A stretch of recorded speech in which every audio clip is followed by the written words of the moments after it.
So I'm gonna be totally honest. I have things to do. What I should be doing right now is getting back to work on videos for the main channel. But I am just so eager. I am dying to finish this. I recorded 3 episodes of this yesterday, and I wanted to finish the game. But by the time I finished recording episode 11, it was like 2 a.m. and I'm like, I can't justify staying up to finish this game. Because for all I know, I feel like I'm at the end. I can taste the victory. Because all we have left is Heisenberg and Mother Miranda. I feel like we're at least in the final 2 hours. And I wasn't staying up till 4 a.m. just to beat this game. So, while I should be getting back to work on writing stuff for the next big video, my desire to see how this all ends is too strong. As a little refresher for those who are unaware of what's going on right now, we're currently in the middle of Heisenberg's Factory of Suffering and Misery. And the reason why we're in the middle of Heisenberg's Factory of Suffering and Misery is because Ethan is a goddamn idiot. And he always has been, and he always... Actually, you know, I don't know that I would say he always has been. I feel like in the last game, he wasn't this dense. Like, he was annoying, but in a... Okay, I don't want to say charming sort of way, but in a way that it was kind of fun to laugh at how cringe his dialogue was. Here he's just actually pissing me off. It's just a classic instance of the character who we are portraying making decisions that I, as the player, would never make. And also, I don't think Ethan, as the character, would ever make, considering what he's like. Heisenberg's, his thing was he rolled up and he's like, I can help you, we can team up together, we can kill Miranda, we can save your daughter. What Ethan should have done is ask him a million questions about what he meant, what he's gonna do with Rose, how she can be used against Miranda, and all, like, there should be so many things. He should be on his knees begging for Heisenberg to tell him more about what's going on. Instead, he does nothing, and he just says, my name is Asac Winters, and you can go fuck yourself. And he just falls down the hole, because he's an idiot. Like, not only does it, because the thing is, you might say, well, Heisenberg might be evil, you can't trust him. You're right, he might be. It's a perfectly valid possibility that Heisenberg could be evil and planning on betraying you. But that option is still on the table for later. You can betray him. If shit hits the fan and things go south, you can betray him. I don't believe that he is lying, just for clarification's sake. I don't believe that Heisenberg was lying to Ethan at all. But let's assume that he was. You can still betray him later. Like, if it's all just an elaborate scheme to form a temporary partnership, only for him to then turn on you after we kill Mother Miranda, you can still betray him later if you want. That option isn't invalidated by at least listening to him and asking more questions about what the hell is going on here. Oh, also, did I mention that if you do this, it means that you don't have to fight him. You don't have to fight the man who has the ability to telekinetically move knives through the air. That doesn't sound like someone you want to be going up against. Also, on that note, couldn't he have just taken all my weapons off me? I feel like he could have... Oh, no, that would... Oh, now I'm thinking, oh, that would have been so cool. That would have been so cool. Imagine he actually uses his telekinesis for more than just visual splendor in that one cutscene. And he takes all my weapons off me, and he uses my weapons against me. And then that's the gimmick of the fight, is that he has to... You have to outwit him. You really are a tough one. But I'm tired of chit-chat. Time to die. You can hear it, can't you? Someone waiting for you. We're gonna have to fight Mr. Titanfall, man. Mr. Spinny Blade Arms. I can't wait. Oh, at least, can I grab my thing? At least we got more ammo for that. That's something. Imagine a fight where he takes your weapons and then you have to use, and then, like, depending on how powerful your weapons are, the fight can be harder or easier, depending on how upgraded they are. That would be so cool! We're not gonna get that, because this game wasn't interested in doing anything in anything remotely fascinating like that. It's just, oh, Ethan said fuck you because Ethan's stupid, and he made decisions that I don't think that his characters would or should make. And now we're here, running through this massive factory of robots that somehow Mother Miranda, I guess, doesn't know about. Because it kind of seems like he's building this massive army under Miranda's nose, and she has no idea about any of this. But, like, how could she... Whatever. He used a cheap turboprop engine, but he's too impossible to control. All he does is charge, too much power output from the reactor. Completely invincible head-on, but the dumbass managed to chop his own damn arms off. Managed to chop his own damn arms off on the propeller. Also issues with overheating from running for long periods of time. Conclusion, a complete failure. So then I guess you won't mind if I put him out of his misery? If you deem him to be a quote-unquote complete failure. Also there's an eyelash or something dangling in front of my left eye. Alright, let's go face the... Actually, wait, let me... We have handgun ammo. We need to reload my sniper. It's like the best thing we have at our disposal right now. What I have back here, I have a shotgun with no ammo in it. Grenade launcher has some grenades, so we'll keep that on hand. We have one mine, I think. No pipe bombs. Do we have the materials to craft anything? We sure don't. So we should probably get something. We should probably use the assault rifle. I think if there was ever something to save the assault rifle for, I think this, because I've been deliberately avoiding using it because I want to save it for the big fights. If we're going up against Mr. Titanfall Man, this is the big fight that we would want to save it for. This, I think, we should still save for the ending. For the big fight against Mother Miranda, I think we need this Wolfsbane gun. And we have nothing but the rocket pistol. Okay, I think that's gonna have to do. Gonna have to rely on the weapons we have. I'm just waiting. It's on the other side of this door. He's gonna ram through the wall at some point. I'm just waiting. Yeah, right there. Whoa! I don't have time for this bullshit. Out of my way. See you later, bitch. Okay, that works. Where do I go? Where do I, where do I, oh, I don't know what to do. Okay, aha! Okay, this. Oh shit, alright, okay. The note said that he's gonna charge, so we just gotta bait him. We gotta bait him and then run! And then we shoot him from behind. Just completely light his ass up. Alright, I think this is good. This is good. We can do this. Because the note said he has one move, and that one move is to charge. And he's not particularly intelligent. So baiting him into that charge is pretty easy, actually. All we were missing was the ammo. We had the knowledge, we just needed the means. Oh, that's not what I wanted to grab. That is definitely not what I want to grab. Okay, this makes more sense. I was really worried there for a minute because it just seemed like a never-ending labyrinth. But when he has the, oh, hey, when he lights up, when he rams through all the walls, it opens up the maze and creates one big boss room. Oh, what's he doing now? Oh, that's not good.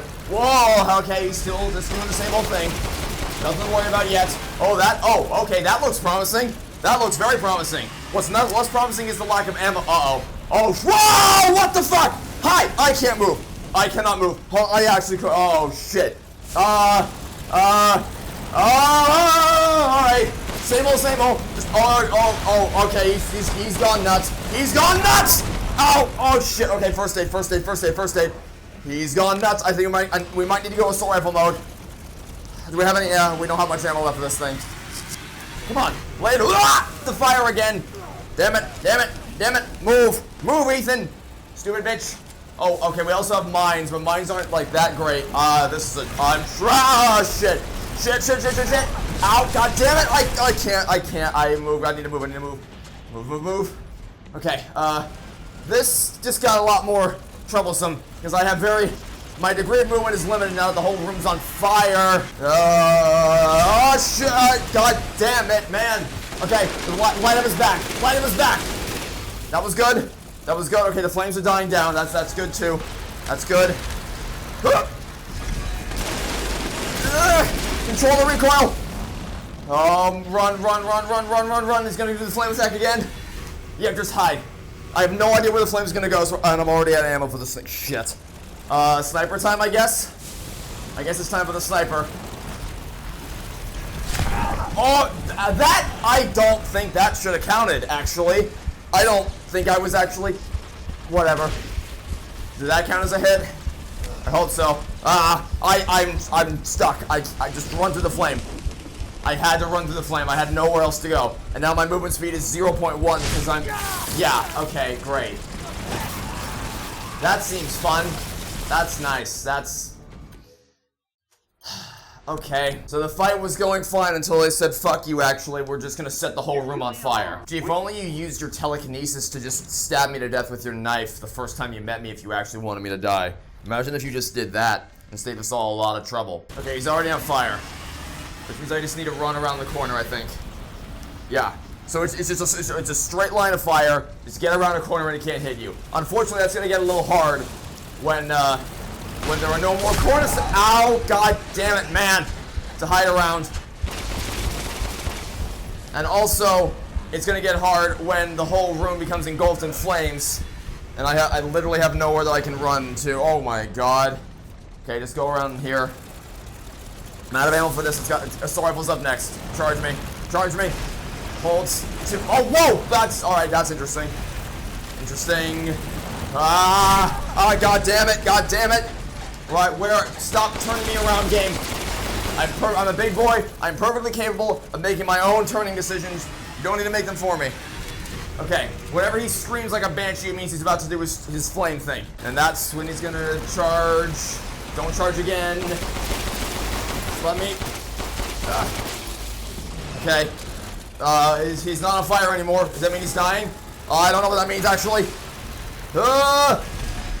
Alright. Oh, he's on fire again, damn it, run. Alright, I thought we were near death. I thought he was near death when his head lost the fire. But nope. Go for the charge. Like that? I don't think that should count. I wasn't in front of him. I just simply was not in front of him. Oh, wait, is dead? Yes. Yes. Whew. Nice. Whew. Definitely good move to save this rifle for that moment. Okay. That was neat. That was a neat little boss arena. Once I learned how the flame attack works, because at first it seemed like the flames were just going everywhere in a complete scattershot direction, but no, it was just straight in front of him. Get behind a wall and he can't get you. What I don't like is that like right there, for instance, he rammed the wall, and I was to the side of him, and somehow I still got hit.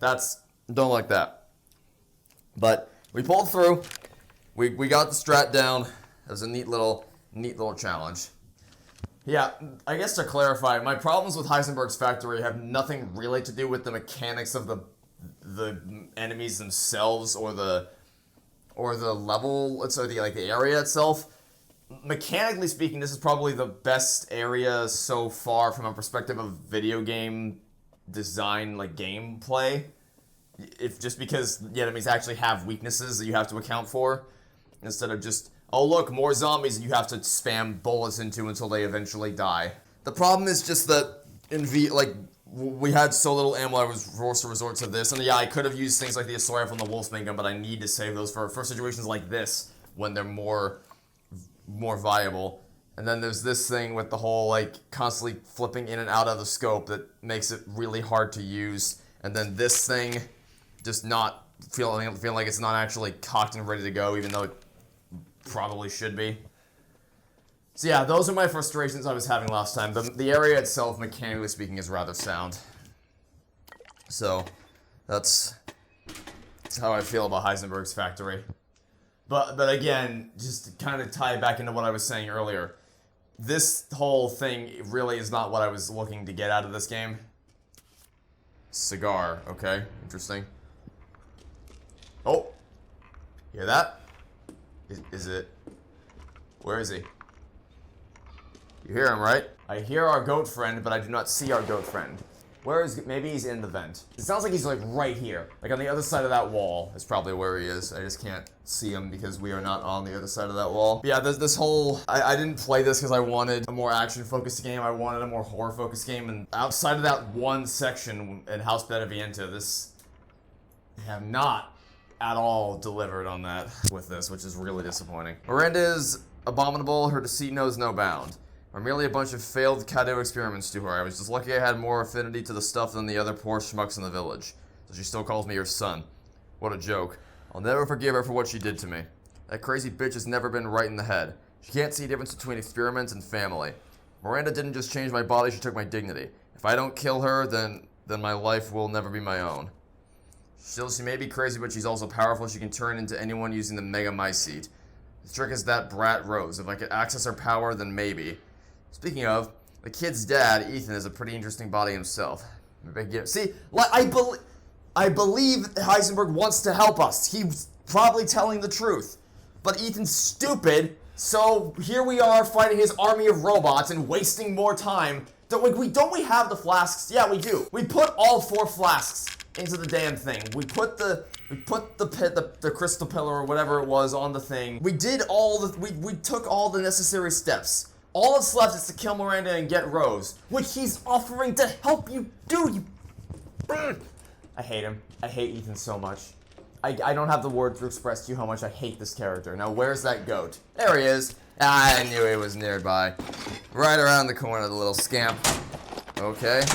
Shotgun, chem fluid, all the signs, all the telltale signs of a scary boss encounter. But we already had one, so hopefully we get a bit of a break. I wish I could craft more of the base ammo. Let's craft pipe bomb. Let's craft this. And then let's craft another one of these. I think we're gonna need a lot of first aid meds to get out of this, out of this game alive. And I thought we were gonna go through here. That felt like the obvious next step was to go through that vent, but I guess not. So, all right. Oh, there's a door. Right, the door's right there. Duh. For some reason, I thought it was locked. No. Is Heisenberg up next on our kill list? Because I mean, clearly we're gearing up for a boss fight against the man who has the ability. Good luck justifying a boss fight where Ethan wins against the man who has the ability to bend knives through the air with his mind. That should be fun. Can't wait to see how you try to pull that one out of your ass. Now, what the hell is this? Oh. Yep. This is exactly what I want to do. Walk out on the precarious beam suspended over certain death. Why would we do this? What do we even... What is this? Oh. I had no idea. Oh, okay. No clue that that was where we were gonna go. Every room I step into, I think, is gonna be my last. Every new room feels like it could be the last room I ever see, which is very concerning. And I don't see any resources. And usually when you have these double doors, it means cutscene. Yep, there's cutscene. All right. Heisenberg. Whoa, whoa. Yep, that's it. Is he can bend? Oh shit. Yep. Yeah. Oh my God. Ethan, you're so. Oh, that's me clipping into the floor. Not bad. Not bad. You can't, Ethan. You're just so dead. But I've got a rebellion. So stay out of it. You're dead! You're just so dead! Look at this! Look at the man! Yeah, your dinky little pistol's gonna do wonders against that.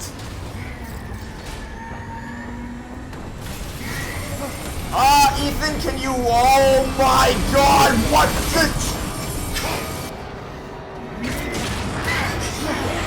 Great job, Ethan. Once again... Oh my God! Well, that's us dead. No, you are not surviving that. You are not going to survive... If you... No. Oh, wow. Wow. Really? Wow. Okay, that miraculous that you didn't land on any of those buildings on the way out here. Yeah, that bastard, Ethan. That bastard that you could have been on the same side. Imagine you had that metal army on that big ass tank thing on your side. Again? Imagine, Ethan, if you weren't some kind of dumbass. And you had the ability to think a little bit. Think, Ethan, think! I hate this character so much. We could have avoided all of this. And again, good luck trying to justify to me how Ethan doesn't get his ass whooped into the next century by Mr. Metal Bender. That'll be fun. Ethan really was trying to shoot it with his goddamn... Chris, yeah, fucking of course. Hey, are you finally gonna answer my questions now? You killed... I hate this man. In the way. What do you care, Chris?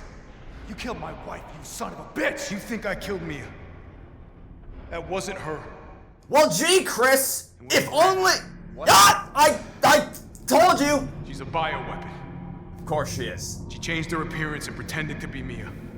Gee, She Chris. also survived being shot, so now I'm here to finish If the job. only you told me any of that until You now! fucking tell me right away! Exactly! Because I knew you would want to be involved.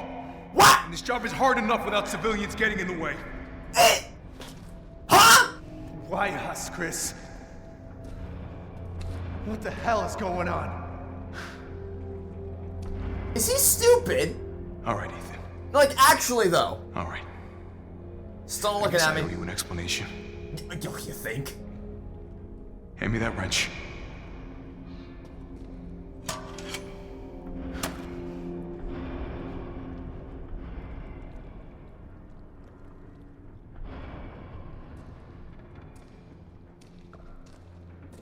Long story short, Miranda's fucking insane.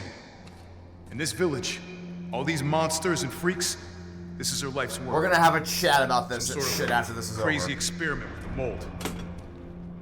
The mold. Like Louisiana. God damn it. All this time, I thought I could save my family. I can't escape from here. I can't do anything! That might not be true. Take a look at this. My men sent those pictures a few minutes ago. Miranda. Keep looking. Rose. Holy shit, we gotta go! Relax, my men are monitoring the situation. But they have my daughter. You don't get it, Ethan. You don't stand a chance against Miranda by yourself. Hey, remember when I killed Evelyn by myself? You asshole. Remember when I did literally everything by myself in the last I game? will stay down here and finish planting explosives. By the way, what have you Get been that doing? elevator. I'll meet you topside. What has your stupid ass been doing this whole game? Get your daughter back. Because I did everything. Damn straight we will. And when I find Miranda, she's a dead woman. Oh, you're so cringy. I hate them both so much, but for Alright. so vastly different reasons. And you take this and do me a favor. Try to stay under the radar.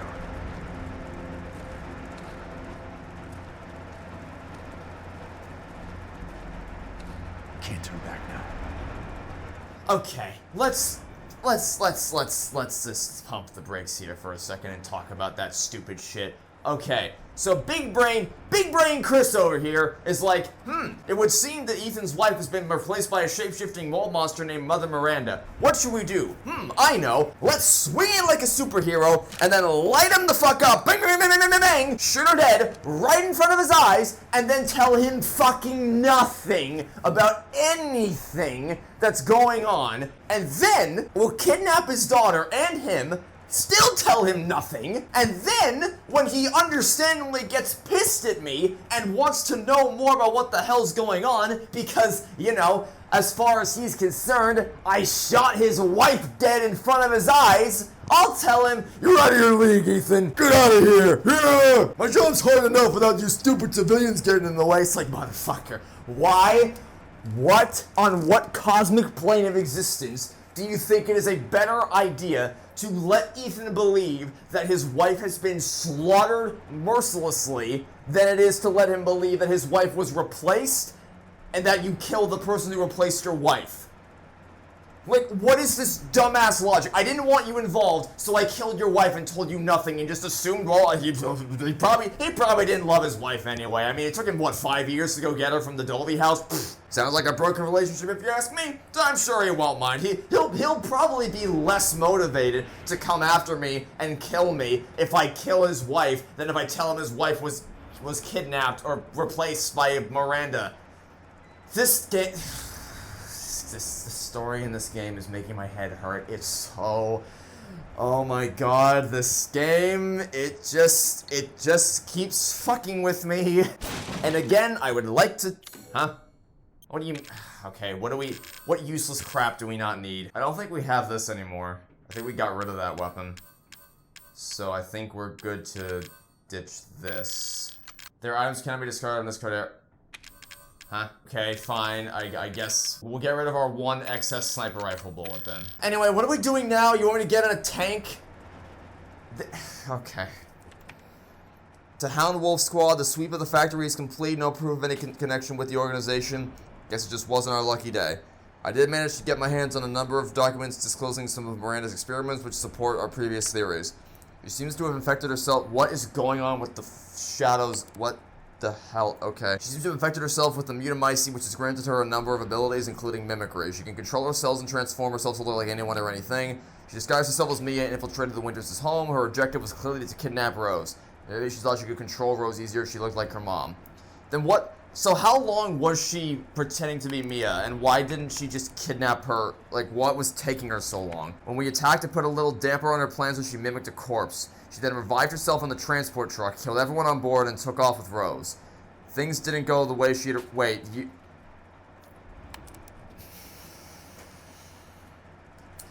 You brought her with you? Are you fucking stupid? You know... oh wow, this is really interesting. I could have sworn I just played a game. What was it called? I think it was called Resident Evil 7 Biohazard. I was pretty sure in that game, characters who were infected with the mutamycete virus biohazard thing, I was pretty sure that when I killed them once, they didn't stay dead.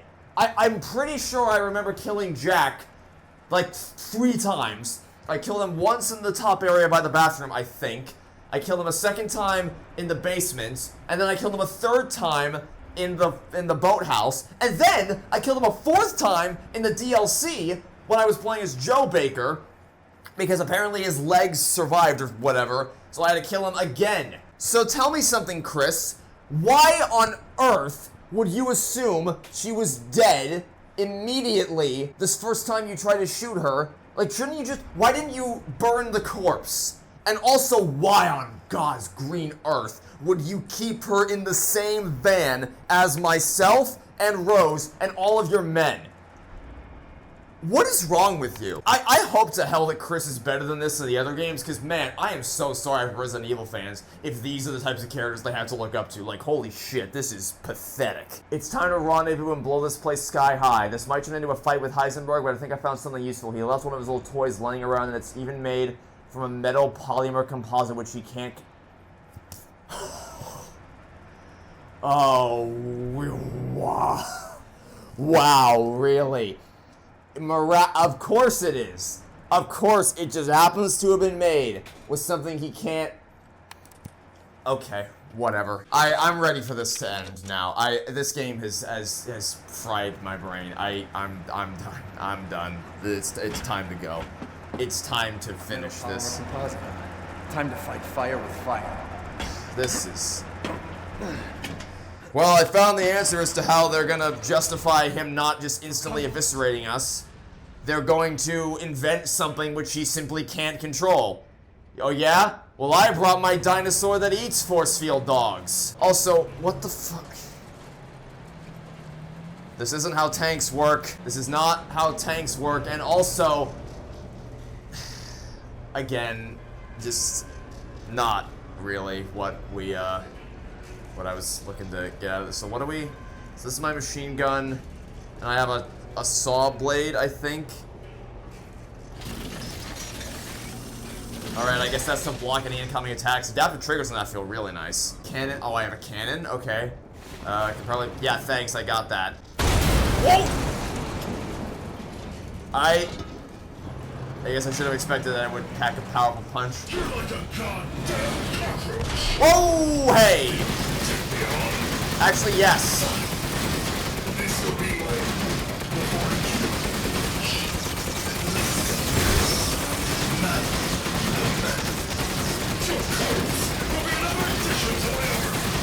What are we doing? Like, okay, I already wasn't a fan of the big mutated Jack fight in Resident Evil 7 because it's just like it's not at all what I much prefer the more intimate, small-scale battles.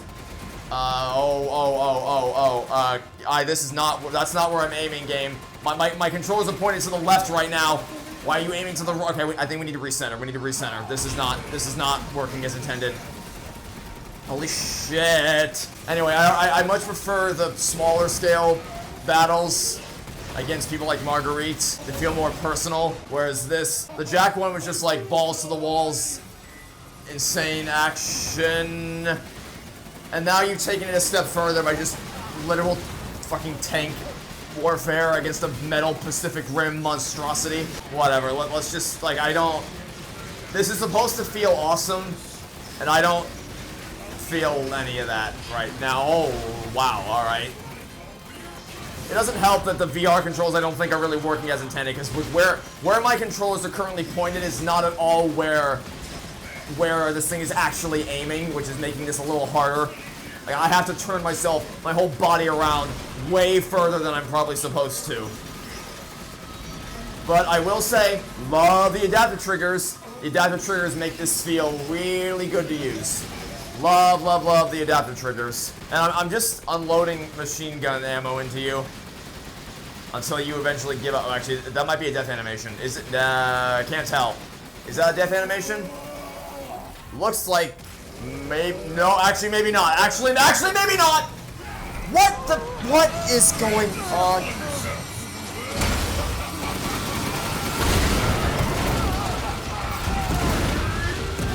Okay, well, I no longer have a plan!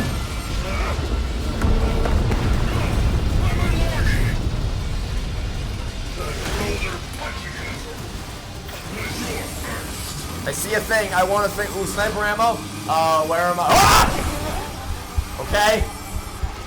Not what I wanted. Give me my first aid med. Where's my, here. Did that do something? I sure hope so. Please, flick up. I swear to God, flick up!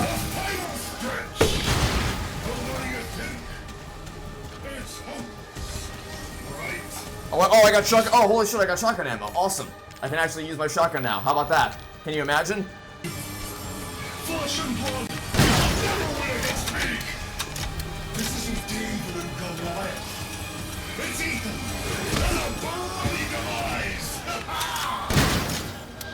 Like, I get that I'm supposed to feel something here. I do not feel really much of anything about this.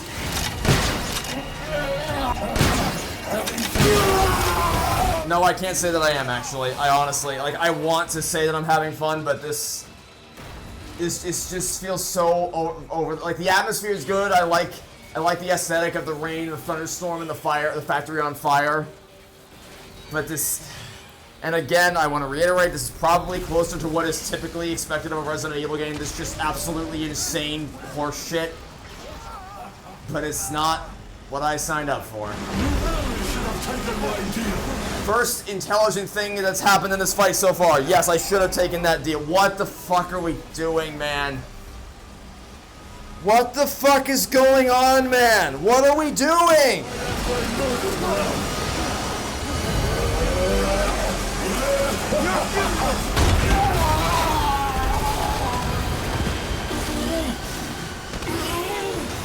This can't be the end for me! I must kill her!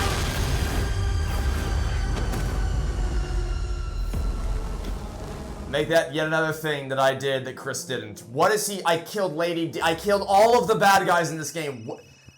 The phone is ringing. If that's Chris, I swear to God. Yeah. Ethan?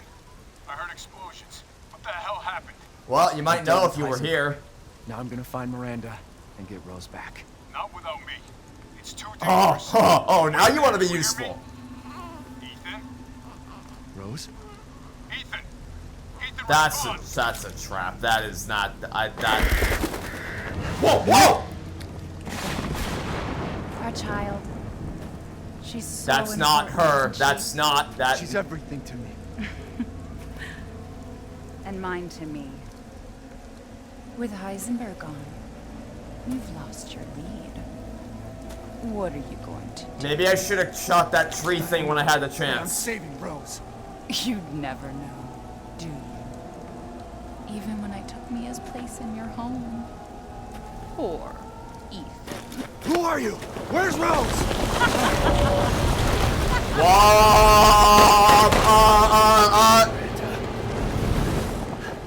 Enough. Remember Evelyn and her power over them all? Yes. Rose is her successor. No, Rose is Evelyn's true, complete form. What? She will grow to fully control the masses. What? And I must have. Fuck you, you crazy bitch! Have you guys seen Mulan 2020? Calm yourself. Rose will be saved. The Megamycete catalogs all of us. However, she will be reborn as my daughter. She's my child, not... Where are you? Show yourself! Why did Rose come to be? Was it because of her parents? And you are truly a special case. But I've learned all I can. Your worth as a lab rat has run out. Miranda! You coward! Come out and face me!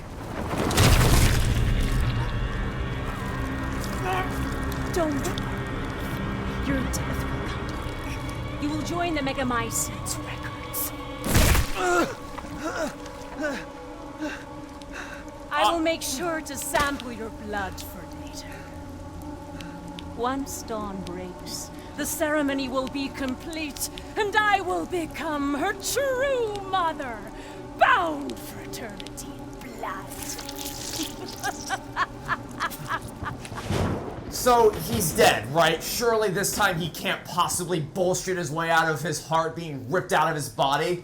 I've waited so long. The dreams really can come true.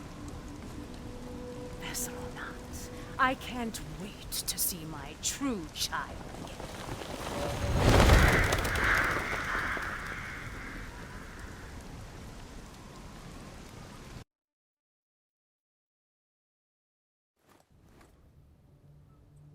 Captain, I've confirmed the death of Ethan Winters.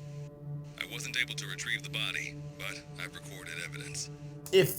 Share your screen, and I'll go over the situation. My team and I were careless. Oh, you think? Yesterday, we took down the transformed Miranda, but we didn't kill her. Oh, you think? Who knew she could fake being a corpse? Every... Since Miranda could have infected Ethan, I forcefully took him and Rose with us. And put them in the same truck as The vehicle Miranda. they were riding in was attacked. When I got to the wreck, Ethan and Rose were gone. The last time I was able to contact Ethan, I heard Miranda's voice. She murdered him. And she is not gonna get away with it.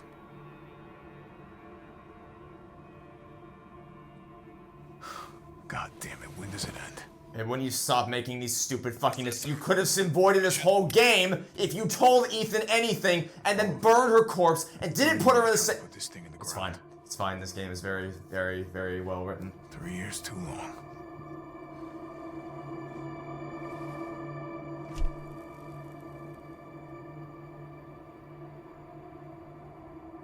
Go get her, Captain. The squad's ready for you.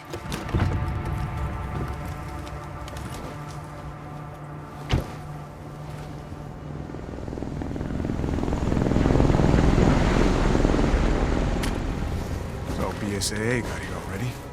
They didn't waste any time. Mission adjustment? No, doesn't change anything. Terminate Miranda and rescue Rose. That's the mission. And failure's not an option. Let's have some fun, people. Like old times. Move out.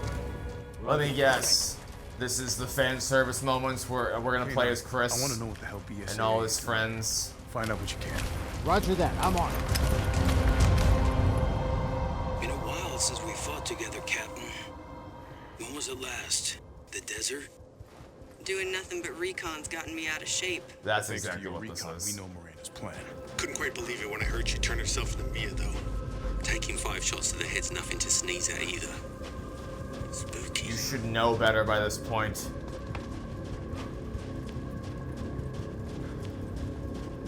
What the hell? Hey, Alpha. This.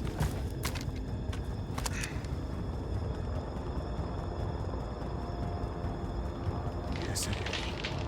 They've gone too far.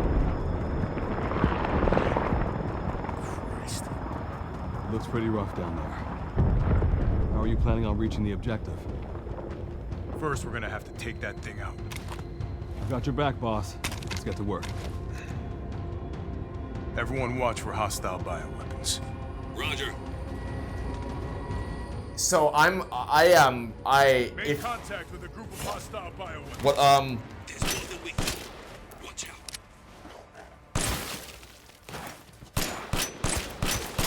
And once again, we have good old, what the hell is this? Oh, it's a grenade. That'd be what it is. Very awkward place to put that. I have, what? Do I have weapons that actually do things now? I'm assuming that I'm gonna have weapons that actually do things now. Oh my god, oh yeah. So that's exact, okay. So the point of this is, now you're playing as Chris. And Chris is awesome, and he's the best at everything, except being intelligent. Now, and all his weapons actually do things against these goddamn zombies. Roger. So now we're just gonna go all out and give you a wish fulfillment action set piece, Call of Duty style. BSAA craft spotted. 2 guards. I can take them. Don't get caught. All the weapons and ammo you could ever possibly want in your life. My movement speed has been lowered. Why is that? Who dare? What the hell is that thing? It's so new to my seat. That's probably what Miranda is. Let's go. Hey, I shall not pass kind of thing, or can I just go on through? You won't bother me. Man, hey, if only this game wasn't, you know, a scripted game, in that, remember when I was in the cave and I had a perfect shot at, like, I could clearly see...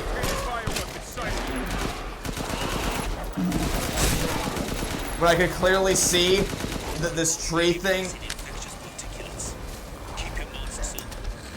How do I don't know how to use these weapons. How do I, where's the, take a fucking grenade, I guess. That wasn't the type of grenade I wanted. Just keep taking more grenades. How do I, there, use that. I don't know how to use, where's the, there.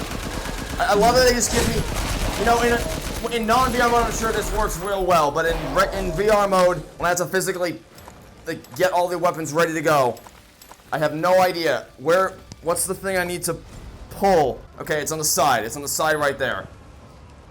I love being tossed new weapons with no explanation for how you use, because I'm not a firearms expert by any stretch of the imagination. I don't know where the things are, and each weapon has its own little tick for how they're supposed to function, and what you need to slide to get it ready to fire again. I'm sorry if I sound completely out of this, but it's because I am. This game lost me a while ago. For support fire. Roger. Tundra here. Leaving some supplies in one of the houses, Captain. Help yourself. Like, I don't know. It kind of feels like this is like designed, I guess, more to appeal to the average Resident Evil fan, and that it's like, look, it's Chris, and there's a big grand government conspiracy, and everyone's here to save the day. But the Resident Evil 7 didn't need that. It didn't have it. It didn't need it, and I wouldn't have wanted it. It was just a really personal, tight-knit, intimate story of the Bakers and the tragedy that befell them when Evelyn took over. And that's all that game needed. You didn't need... Like, I joked at the end, like, man, where were you the whole game? But the game did provide reasoning for why they couldn't show up. And it's good they didn't show up because it meant that it was entirely up to our characters to save the day. And it felt more rewarded. It felt a lot more earned. And, like, we didn't need this gung-ho Call of Duty style anything to take down Evelyn. This just... I guess it just ties into a wider conversation about bigger stakes and bigger scope doesn't necessarily mean that you're gonna have a better story. Like, I'm way less invested in this than I was in the finale of Resident Evil 7. Which is a shame. It is, however, nice that you come back to where you started. I did mention in the last game that if you wanna appease me, you can do full circle stuff, and it pretty much works every time. And yeah, it is. if I can give any praise to this, it's the fact that we're much like the first game ended, with you going back to the guest house where the whole game started, and reliving that opening hour with Mia, just through a different perspective to see the hold that Evelyn always had on her the entire time. But I don't think it works as well here, because like we were going back and forth to the village the entire time, whereas in the Resident Evil 7 we never came back to that guest house, so it felt more conclusive, I guess. And also, this is clearly designed so that it's just impossible for you to ever run out of ammo, which again is just speaks to what they're going for here. They're not going for scares, they're not going for horror, they're not even really going for tension. Target location. Damn, this is big. They're just going for marking the target, making you feel like a badass, I guess. Equip the what? Hold L2 to mark the target. Like, oh, there? I've played Halo Reach and Halo 4. I know how target locators work. Alright. Reloading now. Just a minute. What is this, a batarang? Oh. Perfect opportunity for a grenade or two. And then... is that the whole... I think that might have been the whole squad. Oh, never mind. That was not, in fact, the whole squad. Alright. Just hold on tight. Okay, sure. I mean, this isn't really... yeah, I don't think that's really the best idea, actually. I don't know how... like, I can't mark the target while also killing these guys.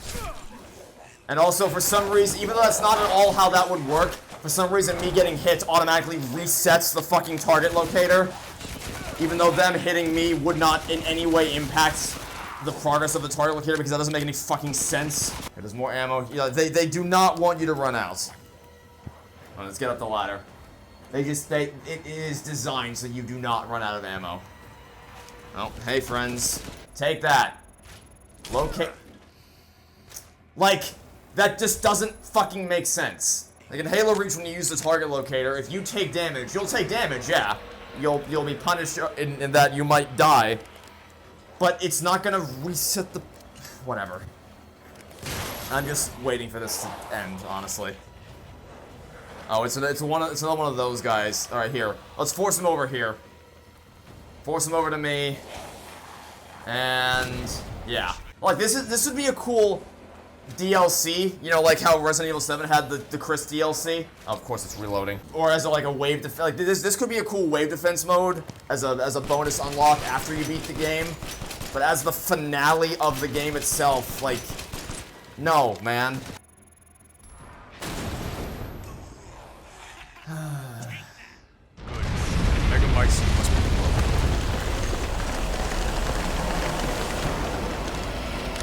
Alright, everything's reloaded. I think I'm out of grenades. I guess I have whatever. I think those are flashbangs, which are entirely worthless. Alright, here we go. I found a way down. I'm going in, the rest of you stay back. Captain, I compared the mold in the village with a sample from the bakers, and there's no sign of the genome editing we saw in the E-series. The stuff originated here. Oh, did it? So it was Miranda all along. Whatever, man. Whatever, man. Just die. No? Oh, I guess I had to get close enough for it to... oh, fucking again? Yeah, because that personally, this was my favorite boss from... I'm gonna need backup. This was my favorite boss from the game. Use it.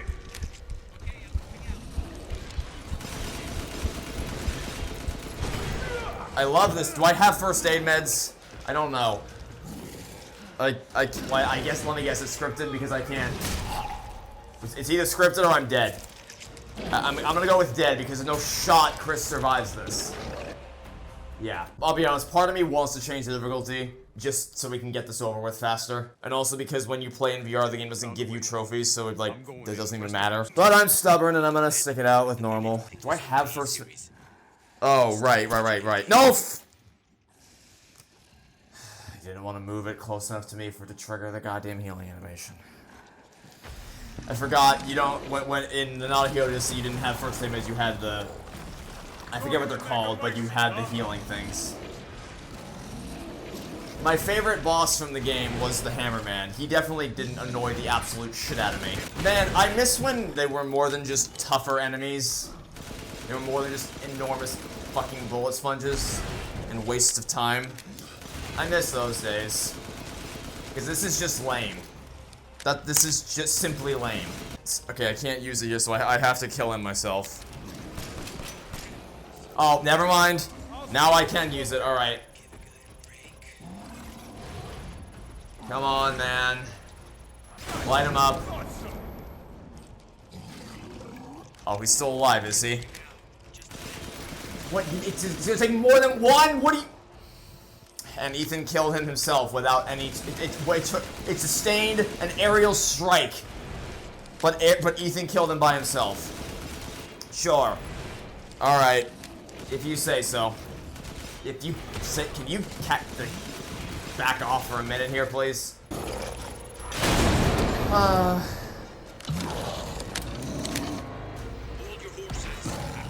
Of course it's gonna take 3, because it always takes 3. Even though you think... Oh, wait, maybe... Oh, never mind. Never mind. Okay, he's dead. Sorry. I thought it was gonna take 3, but it didn't. I'll give the game that at least.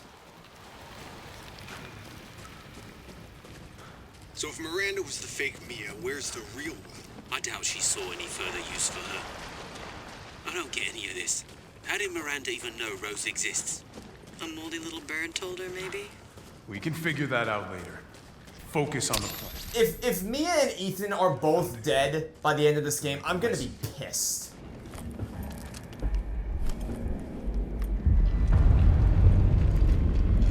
Alpha to squad. I've located the Megamycete. So now we can end this mess after all. About damn time.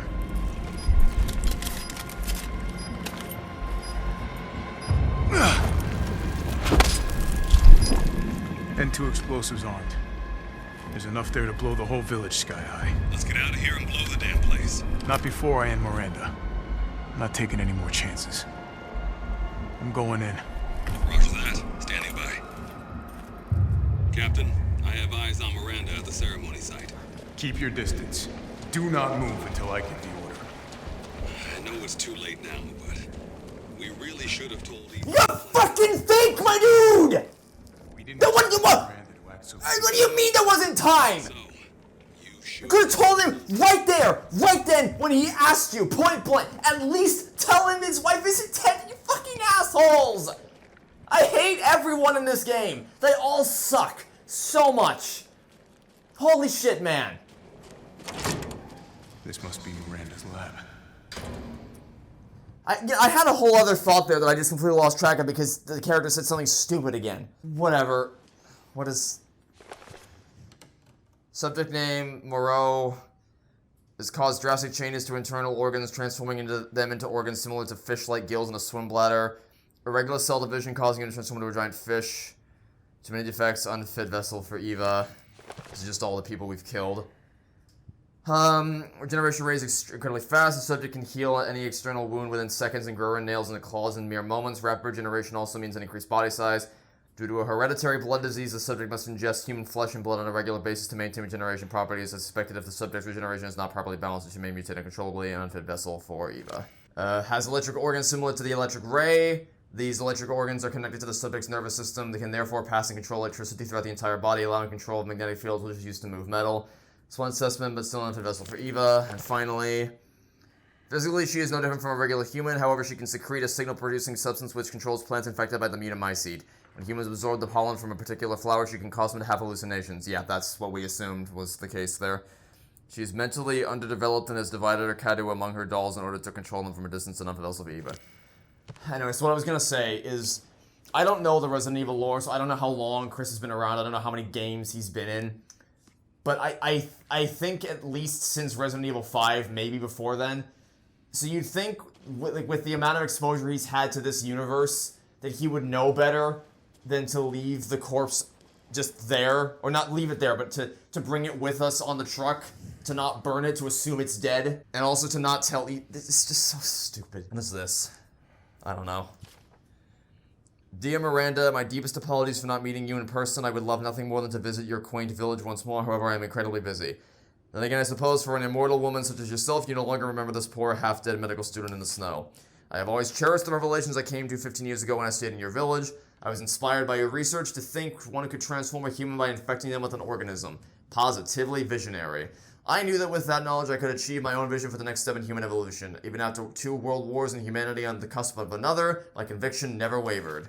I realized, however, through the many nights of intellectual talks you and I shared, your conviction differed from mine. You hoped to bring back a single dead person, while I aimed to change the world. Your experiments on the mold would not have aided me in my endeavor to achieve an exponential infection. I thought a virus would be more effective. This is why, my dear, I had to leave you. I still regret never telling you goodbye.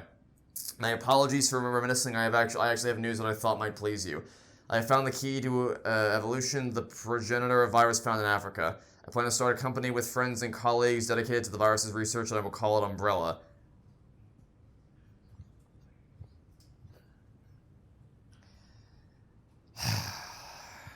So, this game apparently thinks it's so full of itself that it wants to tie together the entire Resident Evil series, because I may not know Resident Evil lore, but I know Umbrella, and I'm pretty sure Resident Evil 5 takes place in Africa, so I may not know the full scope of what this all is supposed to be, but it kind of gives me the vibe that this is like, it was Miranda. Like, I jokingly said earlier, it was Miranda all along, but no, that really is just what they're doing. It's like, since the beginning, they've just been... Spencer, here. No way. It's just so goddamn depressing. And I'm sure this all means something to Resident Evil hardcore fans, but I'm not one of those, and this is all just fucking dreadful to me. My Eva, it's been 100 years since I lost you to the Spanish flu. I was so powerless back then. But now I can bring you back to life from the Megamycete. I had to test your new vessel's regenerative abilities. I took her apart and revived her in the Megamycete regulator, the Giant's Chalice. All that is left to merge her with the Megamycete, the ceremony can finally begin. After I lost you, I was so stricken with grief that I wandered into a cave to die. I so wanted to be with you again. And that's when I found it. The Megamycete, but completely by accident. When I touched the black substance, my mind was overcome with knowledge. The Megamycete breaks down and absorbs the consciousness of those who have perished. I knew that if your consciousness was in there too, then there would be a way to bring you back. I just needed the right vessel. When I returned to the village, I implanted the villagers with mold from the Megamycete, a way I could control them, experiment on them. I have experimented on hundreds of people just to find you the perfect vessel. I even tried to increase the efficiency of finding a vessel by creating a parasite I called Cato. Yet none of my experience came to fruition. There were some, like Alcina, who were close to being perfect, but most turned into lichens. Those would be the zombies that we were killing the entire game. I was once approached by an organization who said they would assist me. I gave them some of the mold in your DNA, but all they created was... Man, it really is just... You didn't need to make this some grand conspiracy. It was so simple in Resident Evil 7. It was so fucking simple and self-contained and quaint and wholesome... Not wholesome, is the wrong word. Intimate, personal, small scale, relatable, incredibly enriching. This is just, it's all tied together since the beginning. Spencer and Miranda worked together. Spencer went off and did the first 5 games or 6 games or whatever the hell. Meanwhile, she stayed here and she was the one behind the Resident Evil 7 all along. Then again, not a complete failure. I learned of Rose thanks to them and I knew she would be the perfect vessel. There was some interference, but I was able to verify her suitability. Now my research is finally complete. I just, fucking whatever. Let's just go. Where's the end of the game? Can we find the end of the game? Take me to the end of the game, please. Oh, what? Or take me into another railroaded cutscene. Okay, at least Mia's Show alive. me your hands! Bryce, this is Alpha. Where is Miranda right now? Still at the ceremony site. Whatever she's doing, she's staying put. God damn. It really is you. I'm glad you're safe, Mia. Oh, are I'm you? Here. Are you? I was caught in Houston experiments. Again. Wait, did you say Mia? Mia Winters? No, Mia Fey, idiot. What's the situation up there? Kind of a war going on. Nothing we can't handle. Don't get distracted. Stick to the mission. I'm headed to the ceremony site. Wait! You can't leave me here. You promised, damn it! You said that you would keep us safe. We did everything that you asked. We moved over here, everything! And I didn't care. So long as we were together. So you tell me, where is my husband? Where is my daughter? Your husband's fucking dead and your daughter's about to be soon because everyone in this game is a fucking moron. I couldn't save him. But I can save Rose.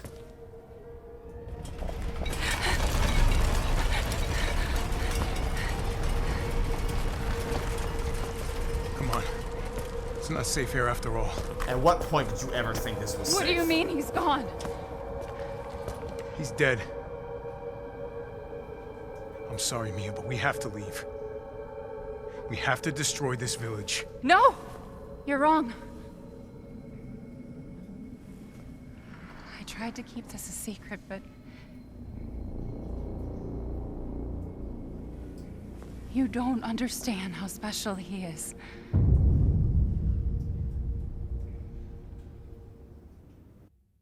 Huh?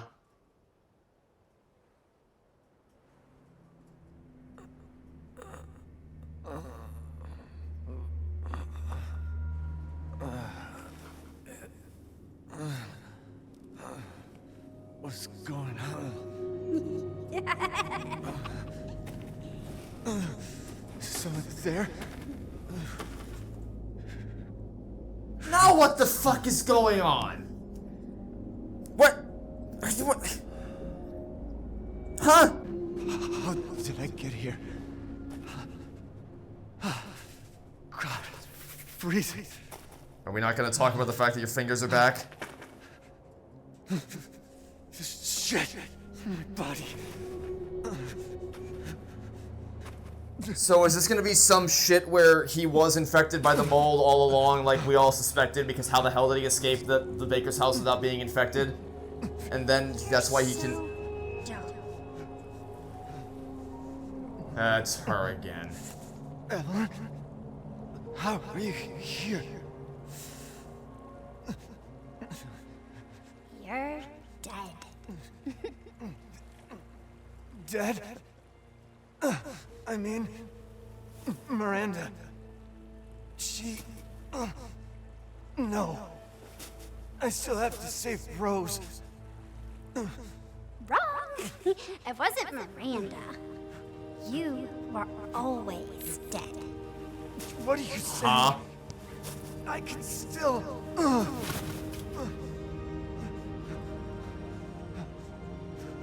See? Miranda didn't kill you. You mean you didn't think it was weird? No matter how much you got hurt? Oh, don't even fucking try. Don't even fucking try.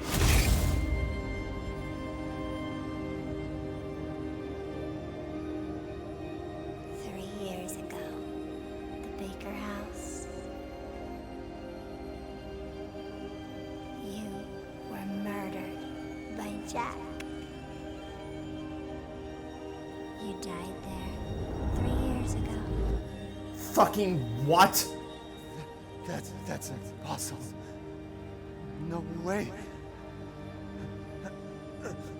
You shouldn't even be able to walk around. Quit messing with my head. You shouldn't be walking. Screw you!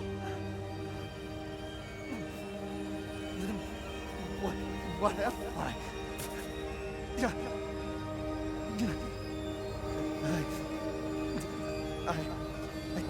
I did all that.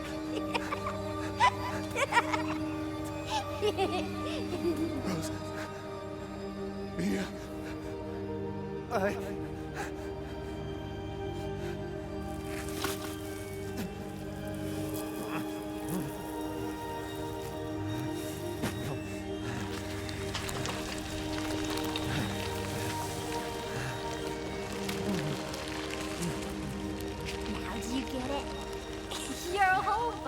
is nothing but mold.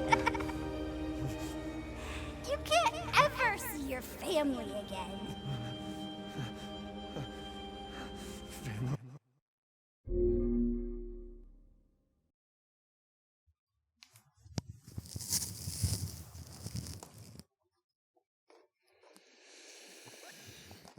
You know, I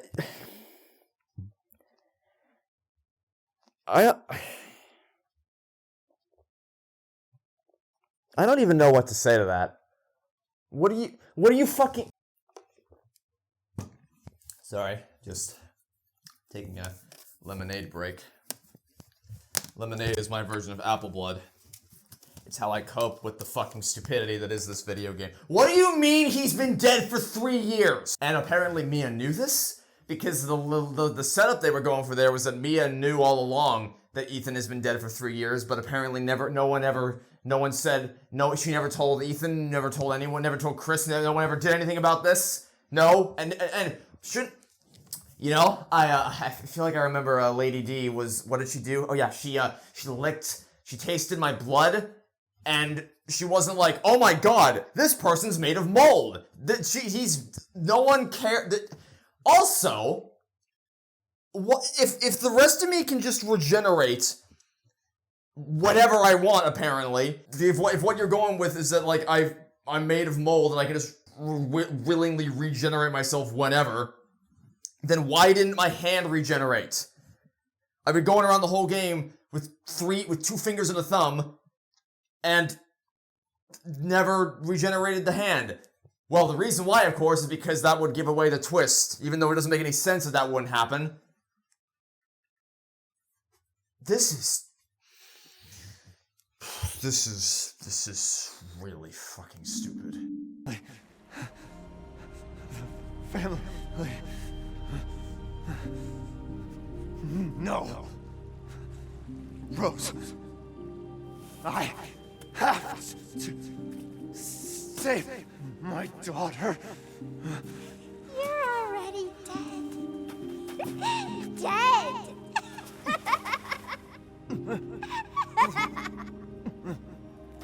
So when I said that Ethan was probably infected, I didn't mean that he was literally just dead the entire time.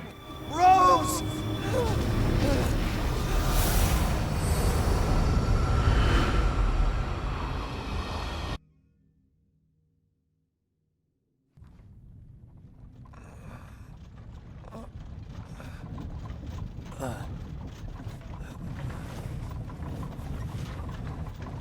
At last, he awakes. What? Where am I? My carriage, Ethan. You were having a nightmare. Duke?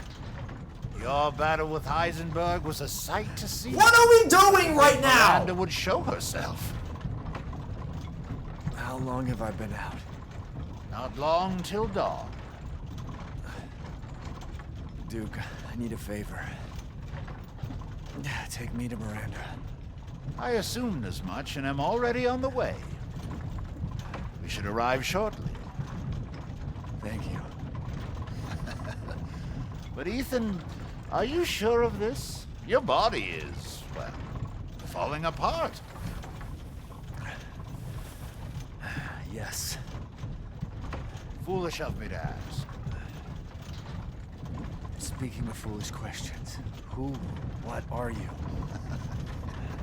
Even I can't quite answer that. Oh, fuck off! We're here. I owe you one. Mr. Winters, I'm afraid you can't return to your old world any longer. Are you ready?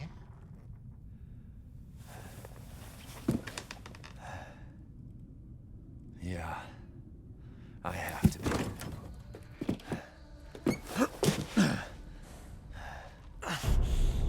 I gotta go.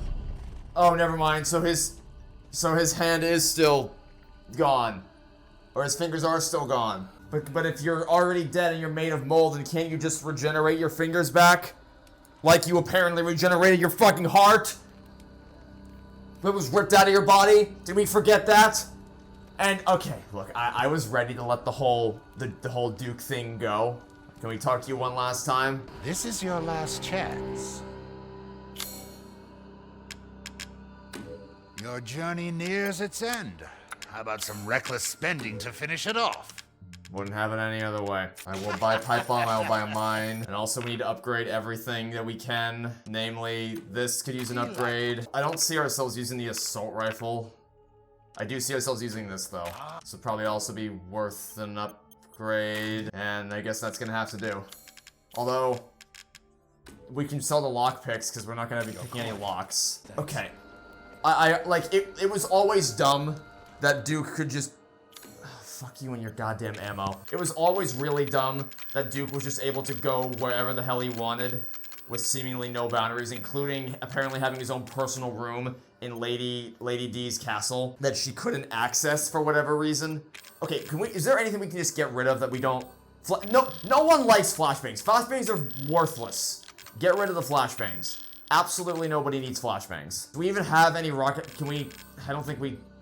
I don't think we have any rocket pistol ammo. I don't think we can craft any rocket pistol ammo. We need room for shotgun ammo. Hold on, what's this over here?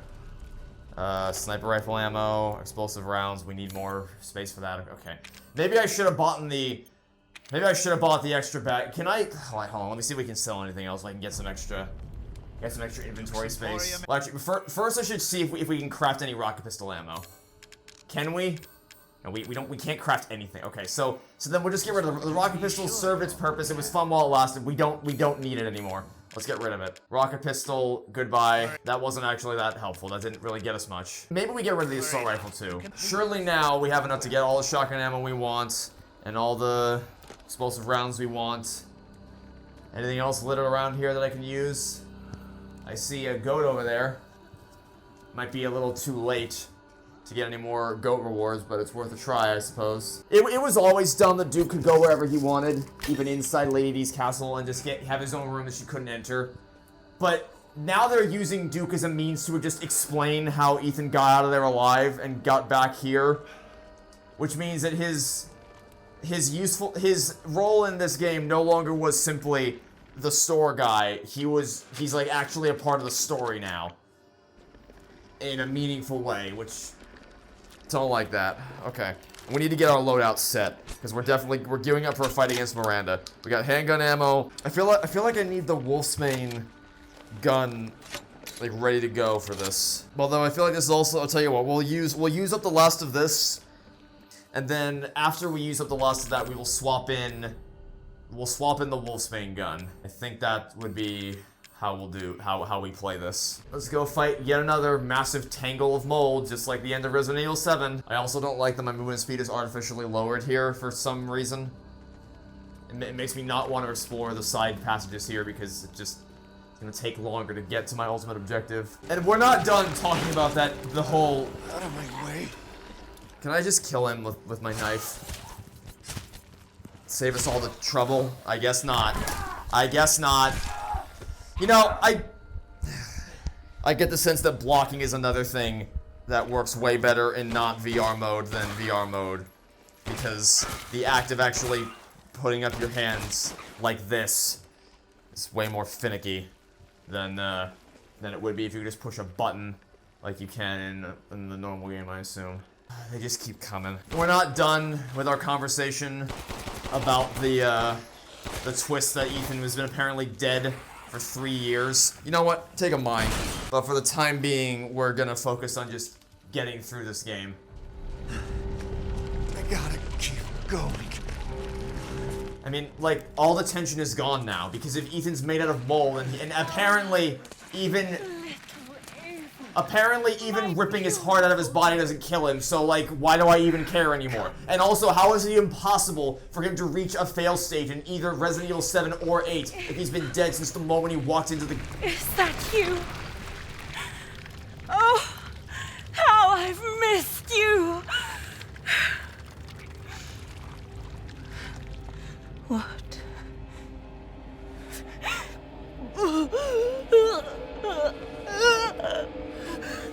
My power is leaving me! Rose!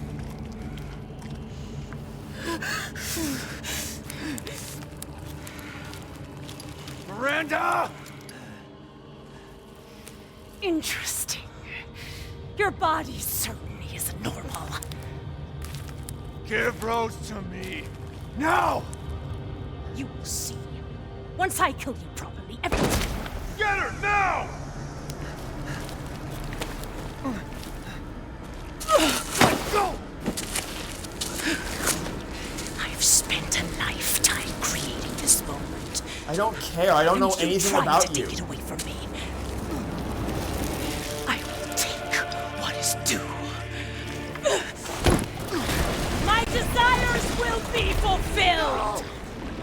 Rose is mine! You haven't built up any of these characters. That's the other thing, is that I don't... In the first game, you really got to know the Bakers, so that the tragedy felt more real. But here, we barely have any idea who any of these people are. So it doesn't mean anything to me. The souls of my false children awakened the glorious days. Now, please do not worry for this Rose. I assure you I'll provide her with true happiness. So now you can die. Not letting you get away. How about this? Oh, hey, that's not nice. Oh, by the way, the other thing with bosses in this game is sometimes I can't even tell if my weapons are doing any damage to them because they don't react to being shot, which you'd think that they would because they're, you know, getting fucking shot. But it seems like they just don't care. It's kind of annoying. What the hell is that? Oh my god, okay, get behind the trees.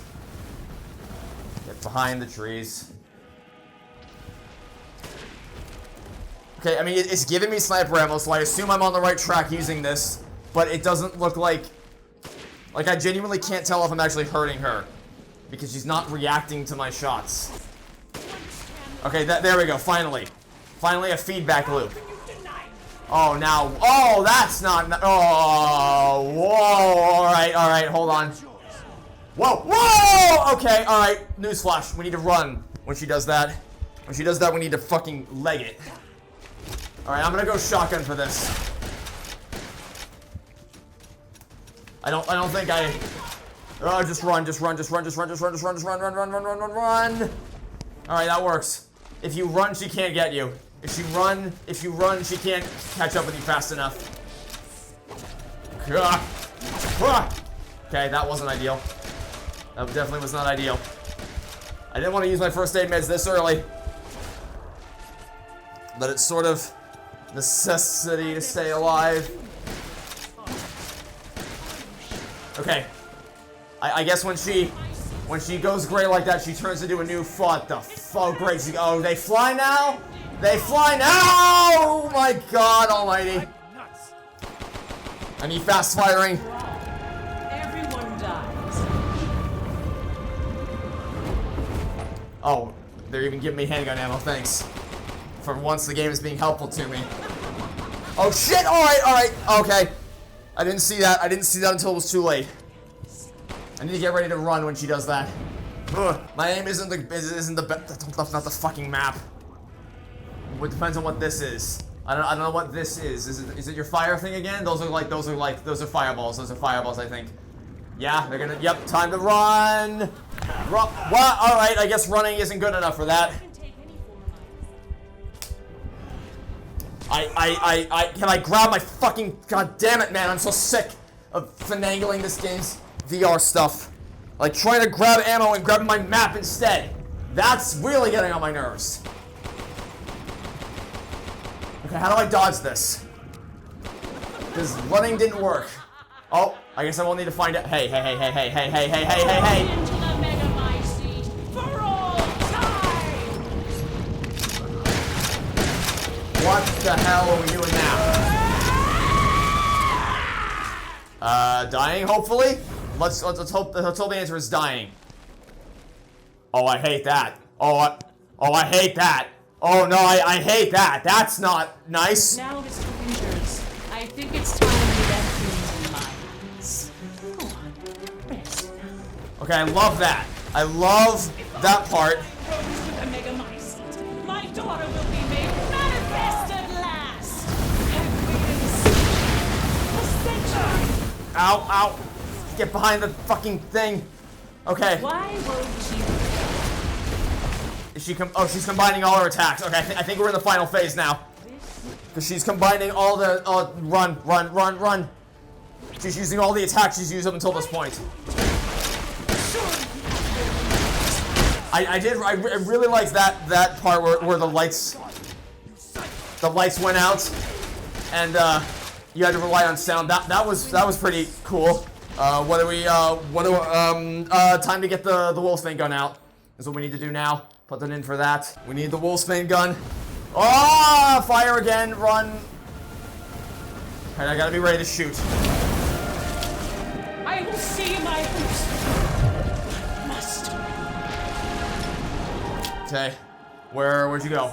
Where did you go? Where I don't I don't need ammo, I need a first aid med, and I need it like right fucking now.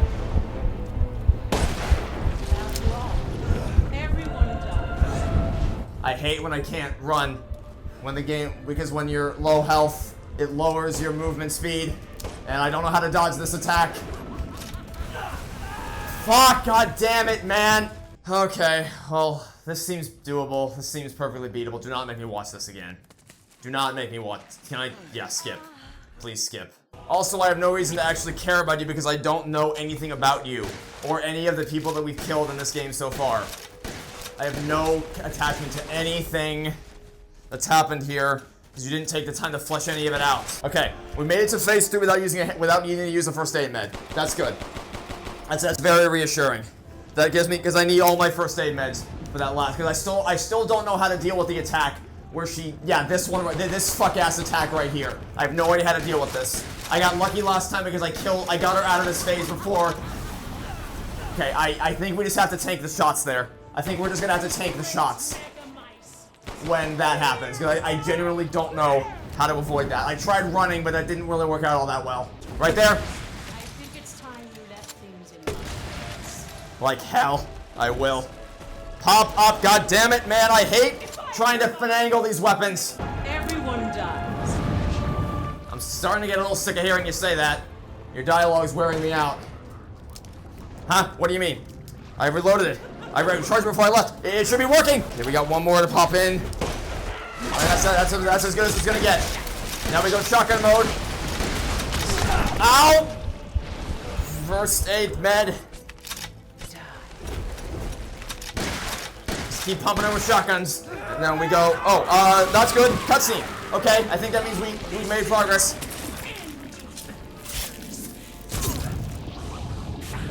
To ensure I never see your face again, I will feed you to darkness every single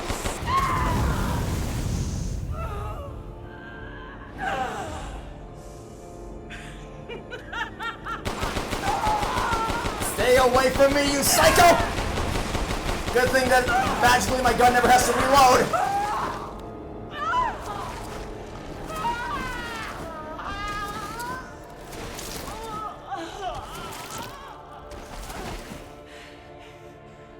My daughter!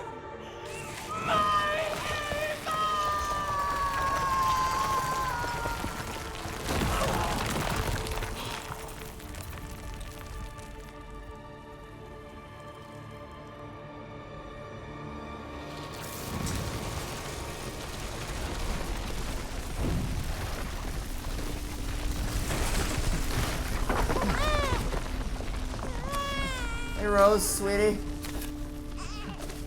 Can we finally go home now? It's all right, Rose. It's all right.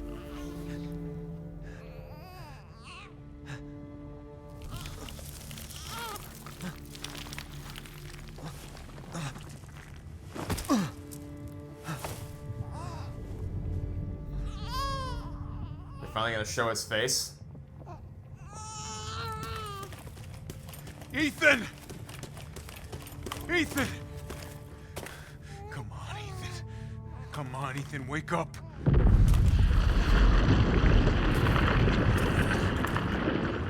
Chris. Ethan.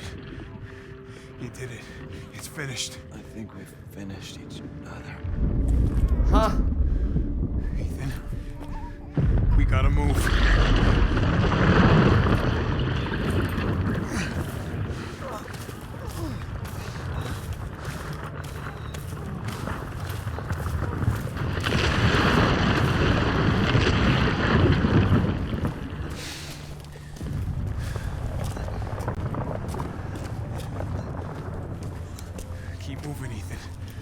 bum in that thing that'll blow this whole village sky high.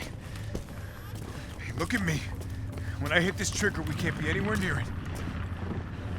Ah, damn it. Mia's waiting for you. She's alive, you hear me? Alive. Mia, I'm so sorry. I love you. Keep Rose safe. Hey.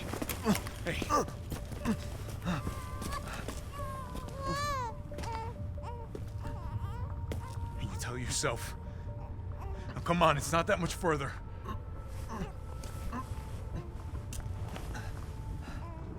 Watch over her.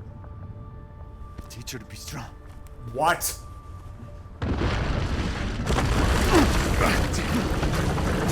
No, he did not do what I think he just did. He did not just allow you. No! Goodbye, Rosemary.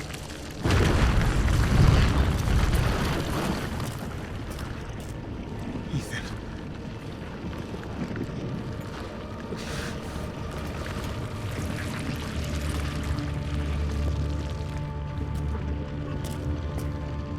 Am I going insane? What?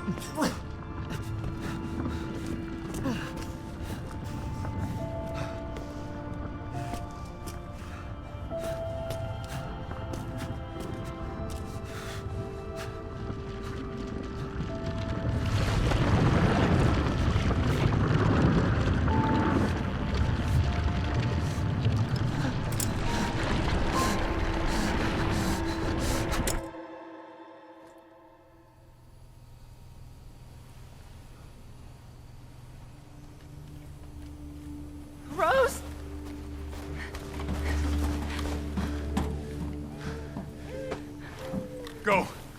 Go, take us up now.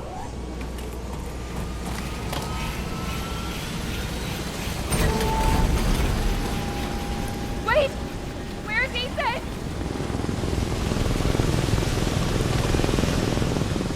Get moving.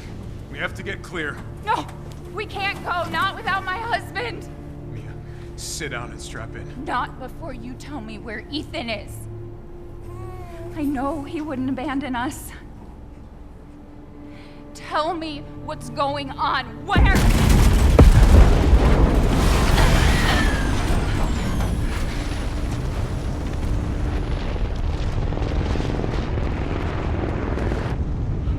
What was that? I told you to sit down. Where is he? Chris? What have you done? He's gone. I tried. Oh, fucking like hell you did. You're the reason. So we could all You're the reason this is all happening in the first place. I'm sorry. Captain, you need to see this.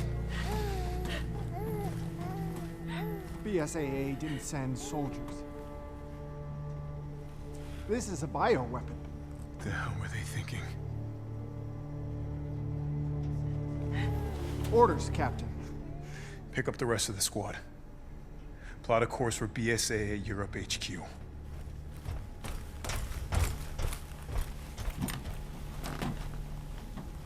Someone's got to pay.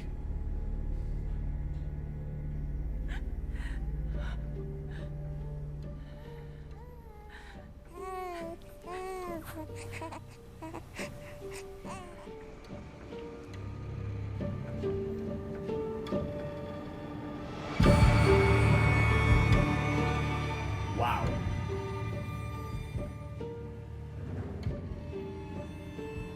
So, fuck you, first of all, for all of that.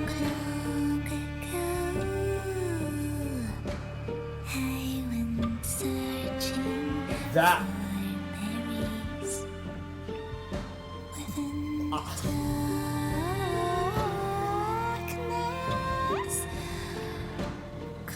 Yeah. The story we saw at the beginning of the game is what happened in this game. Mother Miranda, her daughter ran off.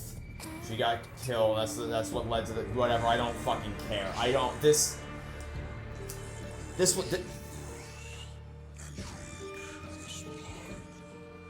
I wish I didn't play this game.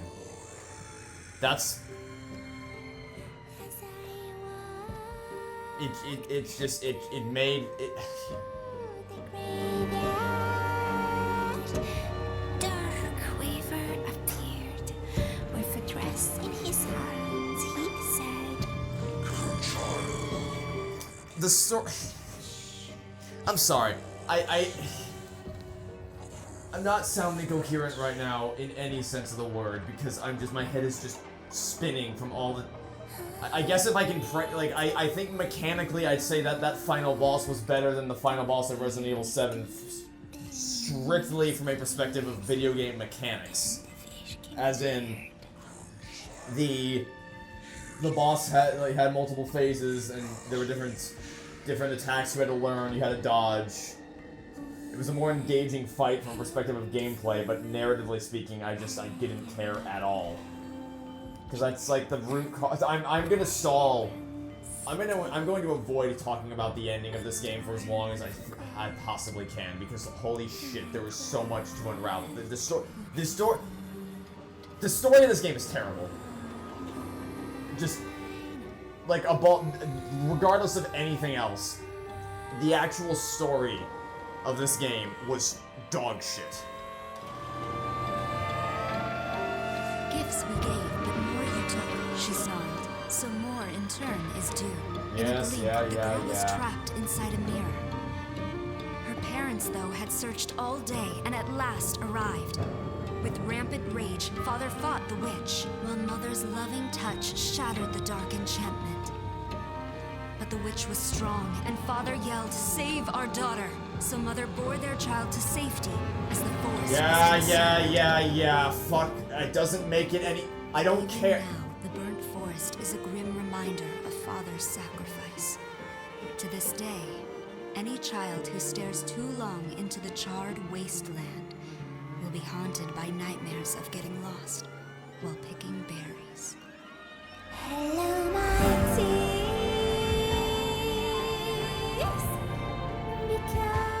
You're really tempting me to go off on the story right now, but I'm avoiding it. I'm avoiding it first. I want to. Let's.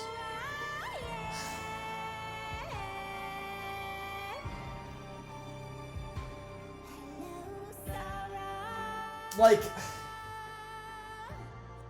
I've been talking the whole game about how I don't like Ethan, how he's a little shit, and he constantly does and says stupid things. In like every major encounter in this game, he did something dumb. He either said or did something dumb.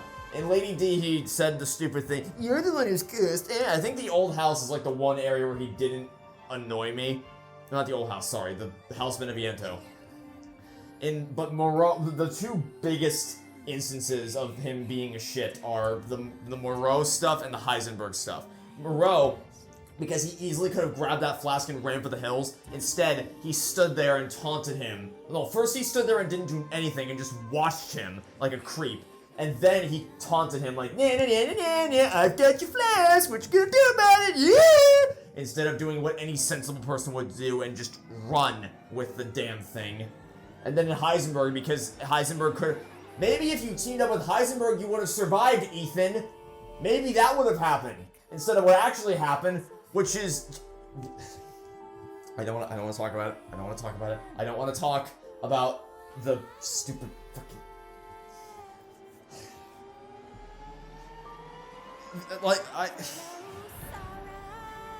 If I ever play the other Resident Evil games, I'm gonna be biased as hell against Chris because I hate everything to do with Chris in this game. For the second time in a row, Chris has been just fucking off doing whatever while we do everything, which was fine in Resident Evil 7. Because again, like I said, it was a smaller scale story. You don't need this grand government conspiracy. Resident Evil 8, it's clearly directly the whole thing all along was directly intertwined with not just Resident Evil 7, but apparently the entire rest of the Resident Evil franchise. And Chris is just fucking off doing whatever while we do all the work. Again, we killed all the bosses while he was just, holed up in a church investigating. He was inspecting the tree. Maybe if either he or I just shot the tree at the base, we could have avoided this whole thing. Because I clearly could have shot at it. I was right there. I had the means. But I just didn't, and neither did he. And so the game took the direction that it did. We wound up in that stupid ass Call of Duty. I'm trying to figure out how to talk about what we just played. My mind keeps bouncing all over the place to all sorts of different directions because there's so much. Like every time I want to say one thing, I want to just go in a completely different direction. But I guess where I was going with that and the whole like Call of Duty-esque action sequence at the end is just one of the biggest things with this game that annoyed me is just the fact that it's like it's so much more scripted and on rails than the Resident Evil 7 ever was. Like, so many times you would get pulled out of gameplay into a cutscene, which wasn't aided by the fact that I was doing VR, which made it worse, but I'll get to that in a second. Just, so much of it was just, the Moreau stuff especially was entirely spectacle. The puzzle, the moving around the bridges wasn't complicated at all. It was just, you push the button and it lines up to where you want it to be. And the fish can never kill you, unless you're in the water, but you never have to be in the water. You always, everything you do is on land. So you just wait for it to cross your path, and then you run across. And then that's all, it's supposed to be swept up in the spectacle of, whoa, the fish is jumping all around me, whoa, this is awesome! And it just feels like a Call of Duty game. It straight up just feels like cool things happening all around you, Michael Bay, Transformers, actions, explosions everywhere. And that's the appeal of it, but that's not what appeals to me at all. And it's...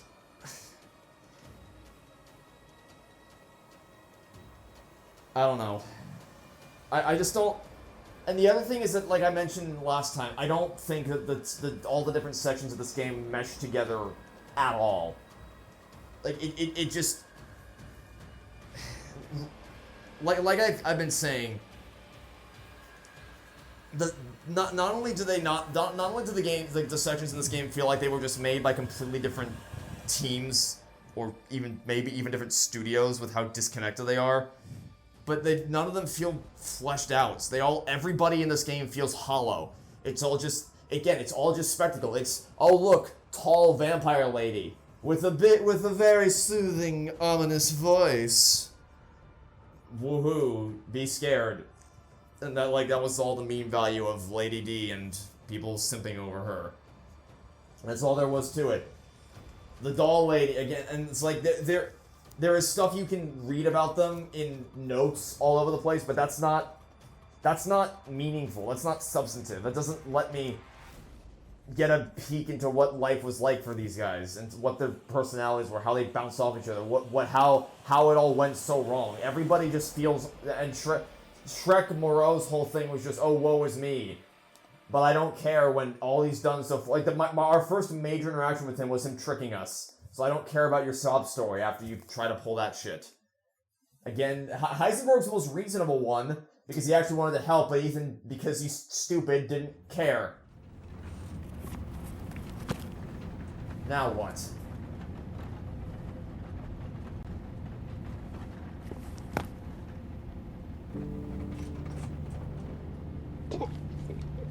Do you think the little boy will be able to touch the moon? Nobody can touch the moon, it's too far away. Wait, what if he has a rocket ship? Okay, then you can touch it, but it'd be very, very cool. This is adult Rose, I guess. You were being silly. I don't think the moon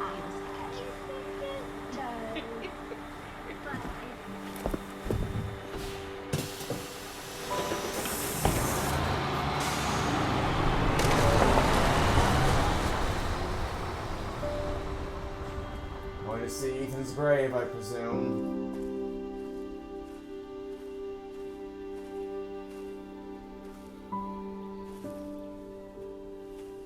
Hey, Dad. Happy birthday.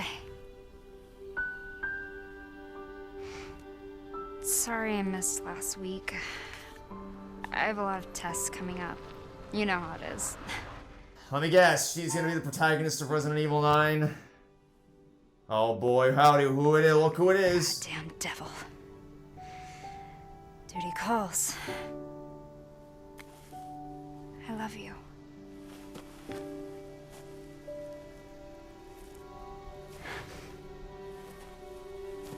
Yeah, I found her. Where else? The day of all days. We have a situation. You're needed, Evelyn. Don't you ever call me that again. Whoa, Why? Oh, it's just a joke, Rose. Why would you say I can that? show you things even Chris doesn't know I can do. Oh yeah, also, I forgot about that. They cock tease us the whole game. Rose is a super powerful weapon. She can defeat Miranda. You have no idea what she's capable of, and then we don't ever see what she's capable of. Together, Rose. Cock tease the whole game and then tell me nothing about. Not like him, you know. Shut up.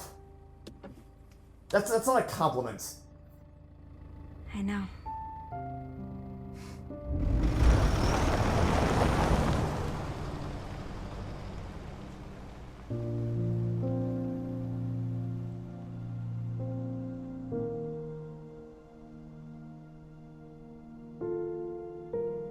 Who's that?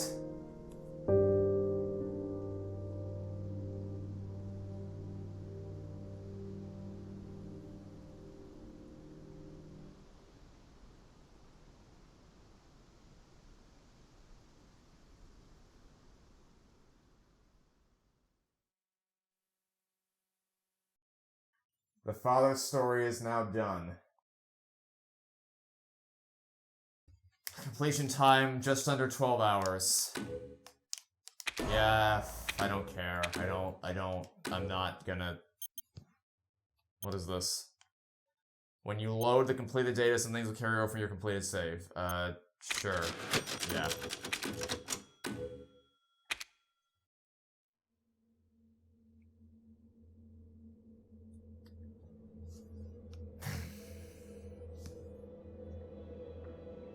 I'm not happy with that. Okay. So, I have a lot to say about this game. I'm gonna jump out of VR mode for a second because my head is actually hurting from being in VR for, what, like 2 hours? I feel like I've been recording for like 2 hours. So I'm gonna jump out of VR mode just so I can deliver all my many thoughts on this game without my head feeling like it's gonna explode. So, I'll be back in a second.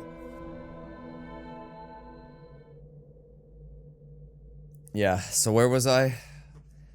Oh yeah, this game is such a mess. It's such an amalgamated mess of so many different things that I'm very much struggling to try to string together my thoughts on anything that can even remotely resemble a coherent stream of consciousness. So I'm just gonna start talking. This game made me feel things so strongly that I don't like saying this because I can never promise anything. But I'll just say that I loved Resident Evil 7 so much. It's like top 10 games of all time that I've played, creeping in on top 5. It can't make the cut, but it's like right on the cusp. And this game disappointed me so thoroughly in so many ways that I might one day make a video talking about why that is and more, because I don't want to. I mean, I think my Last of Us Part 2 finale was like 2 hours, and the last hour of it, or at least the last 40 minutes or so, was me just talking about how terrible it was. So I'll try not to make this go on for another 40 minutes, but I don't know. I have a lot to say, and I don't want to. If I make a video, I'll go more in depth, but if I can just try to hit the highlights, I'll just. The running thread throughout most of this is that it just doesn't feel fleshed out at all. Like I was saying before I jumped out of VR and jumped into flat screen mode, all the characters feel hollow. I can't distinguish between the 3 Dimitrescu daughters or even Lady D has very well acted, very good performance. There was an alluring nature to her charismatic attitude, and her design's really cool. But what else is there beyond that? I don't know anything about them, or even reading all the notes, I barely have any idea of who they are. And I think it's just because this game tried to go too big, they tried to do too much, and every time they tried to add, because they had so many new characters and new areas, and none of it's like jack of all trades, master of none, but even that is too generous because that implies that there's any level of substance to those things. Like, I know nothing about the lords. The castle gave us the most. Like, I know the most about Lady D, but it's still not saying a whole lot, and I really don't know anything about any of the other lords. Like, we're not we're killing them because gameplay, not because the story compels us to. Except, well, the story compels us to only because these people are holding the thing we need to retrieve, to rescue our daughter. But that's just you need to do this thing to accomplish the objective. Not that these people have done anything particularly offensive, or that there's nothing personal about the encounters with them. And like I said, I can't distinguish between Lady D's daughters. I don't know their names, and even if I did, I certainly couldn't tell you which one was which. You could have told me that when we killed the first daughter, it didn't actually kill her, and she just revived herself 2 times, and I would have been like, yeah, sounds right. I feel very similarly about all the characters that we've encountered over the course of this game. And the reason why is because you don't get time to really sit with any of them. With Resident Evil 7, the story was small scale, but it was intimate, and I believed in all those characters. Here, the sections don't mesh together at all. You had the castle where you were fleeing from all the different enemies, and it was like light horror, some creepiness to the basement, swept up in the atmosphere and the design and the aesthetics of the castle. House Beneviento was pure horror. Great stuff there. The windmill was just on rails Call of Duty action set pieces, and then the final section was felt more like a survival horror thing than like more of a survival action game than a horror game, because the enemies had weaknesses you had to account for, and it was a more gamey sense to it. And like it just feels like each section had 4 different directors, and they had ideas for a bunch of different games rather than focusing on any of one of them individually. They just sent them all out to different teams, and then they brought them all back together and hoped that it would stitch together, and they didn't. Not only that, but they just blitz you through all the different levels, narratively and game. But in terms of both gameplay and story, I never really felt like we sat with any of them for that long. Whereas Resident Evil 7 struck this perfect balance between keeping you in each environment, each level, if you will, each section of the house long enough so that you got to know the characters, and it didn't feel like you were just in and out without really even getting to do anything, but also not so long that it overstayed its welcome. Whereas this game had both problems. The Heisenberg section really felt like it overstayed its welcome. That went on for a while. Whereas I feel like we blitzed in and out of the Moreau swamp windmill section. Like I was shocked with how quickly we got, because it really was just you meet him in the cave, you fight one little area in the mine, then you do the whole shenanigans with chasing the fish around the windmill and all across the water, and then you fight him, and then it's over. And there's nothing really to it beyond that. And the house was really effective, but it's like it was just the baby in the basement, and then a weird plush baby style minigame with the dolls upstairs. And that's what Resident Evil 7 did really well, is that it had uniquely themed areas that all still felt interconnected as a part of one huge house. Each section had its own little quirks and kinks that felt more akin to the whatever boss you were up against, whether it was Jack's section, Marguerite, or Lucas, that all felt tailored to them, but all still clearly had the same through line of being a part of the Baker household. And it also felt like they blended together more seamlessly, I think, just because you would always see a tease of the next villain in the previous villain's section. So we saw Marguerite wandering around the RV when we were fighting Jack. We saw Lucas when we were sneaking around the old house. You never know the full picture. There's always something else going on. It's all one big labyrinthia in that massive house. We would always like crisscross back and forth. We would unlock more sections, so it felt like we were expanding, we were growing. Whereas here, it felt more like, here's the base village. Here's 4 entirely disconnected other worlds that you, like pocket dimensions, that you step into for a little bit. As opposed to what was in Resident Evil 7, which was rooms that outstretch off of the house. And within those levels you went to, there would be more stuff to do. Like when we had to make our return trip to the basement area to get the arm or whatever it was out of the cop's body. Before we went to Lucas's section. But this is just, it really was 4 entirely different universes with very little the only connected tissue was just the flasks. The rose has been split into 4 different flasks. It really just feels like they didn't know what game they wanted to make here. And part of why Resident Evil 7 feels more interconnected is because how you would unlock different sections of the house, and you keep going back and forth across the different sections to get As you got new keys, you'd unlock new weapons, and there was a little bit of that in the village itself, but not extensively. Like I said, it's mainly just those 4 pocket dimensions that are totally distinct from each other. And I also really wish that you could choose which bosses to go for first, like in Will of the Wisps, where you can choose. You have the Windswept Waste, the Luma Pools, the Moldwood Depths, and Bower's Reach. 4 different sections of the game to go to, and you're allowed to do them in any order you want. Technically speaking, Windswept Waste you don't get to fully complete that area until you get the other 3 wisps, and you can go back to the end of Windswept Waste and then unlock the access into the temple. But that's like really not that much, because you do the entirety of the Windswept Wastes, and then there's a portal at the end that you can save at, and that's right at the door to the temple, which is its own separate area, technically speaking.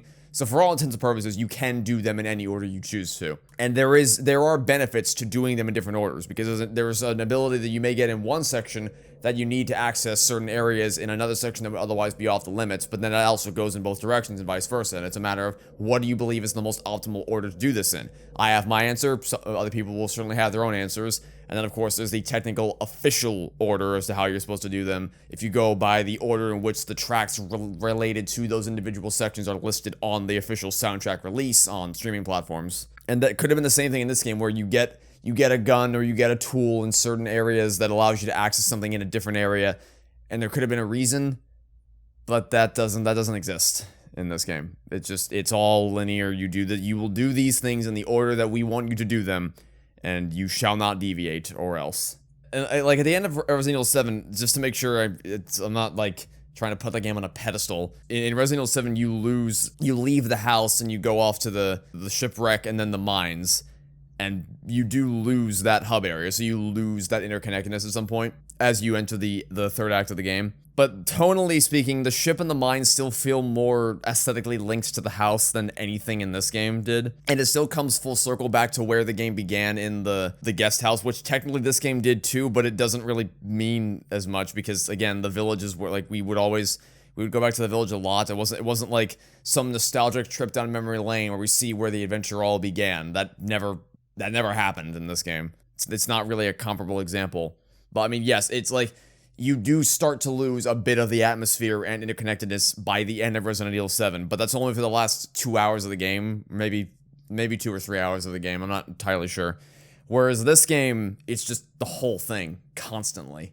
And speaking of things with Resident Evil 7 because one of the things I'm pretty outspoken about not being a huge fan of in that game is the enemy variety, but after playing this game, I'm starting to realize that we had it better than I thought we did in that game. Because while there is technically more variety in this game as to the types of enemies that you fight, it's pretty much entirely aesthetic. They all go down the same. They all still behave like the slow-witted, lunging, cannibalistic zombies, with the only exception being the ones at Heisenberg's factory and the crows. But the crows, we only encountered once on the rooftops of Castle Dimitrescu, and then the other 2 times we encountered them, I think, were in optional areas. There was the optional area off of the windmill where we got the Wolfsbane gun, and then the optional area where we fought Mr. Hammerman in the slaughterhouse. We never saw them again beyond that point, I don't think.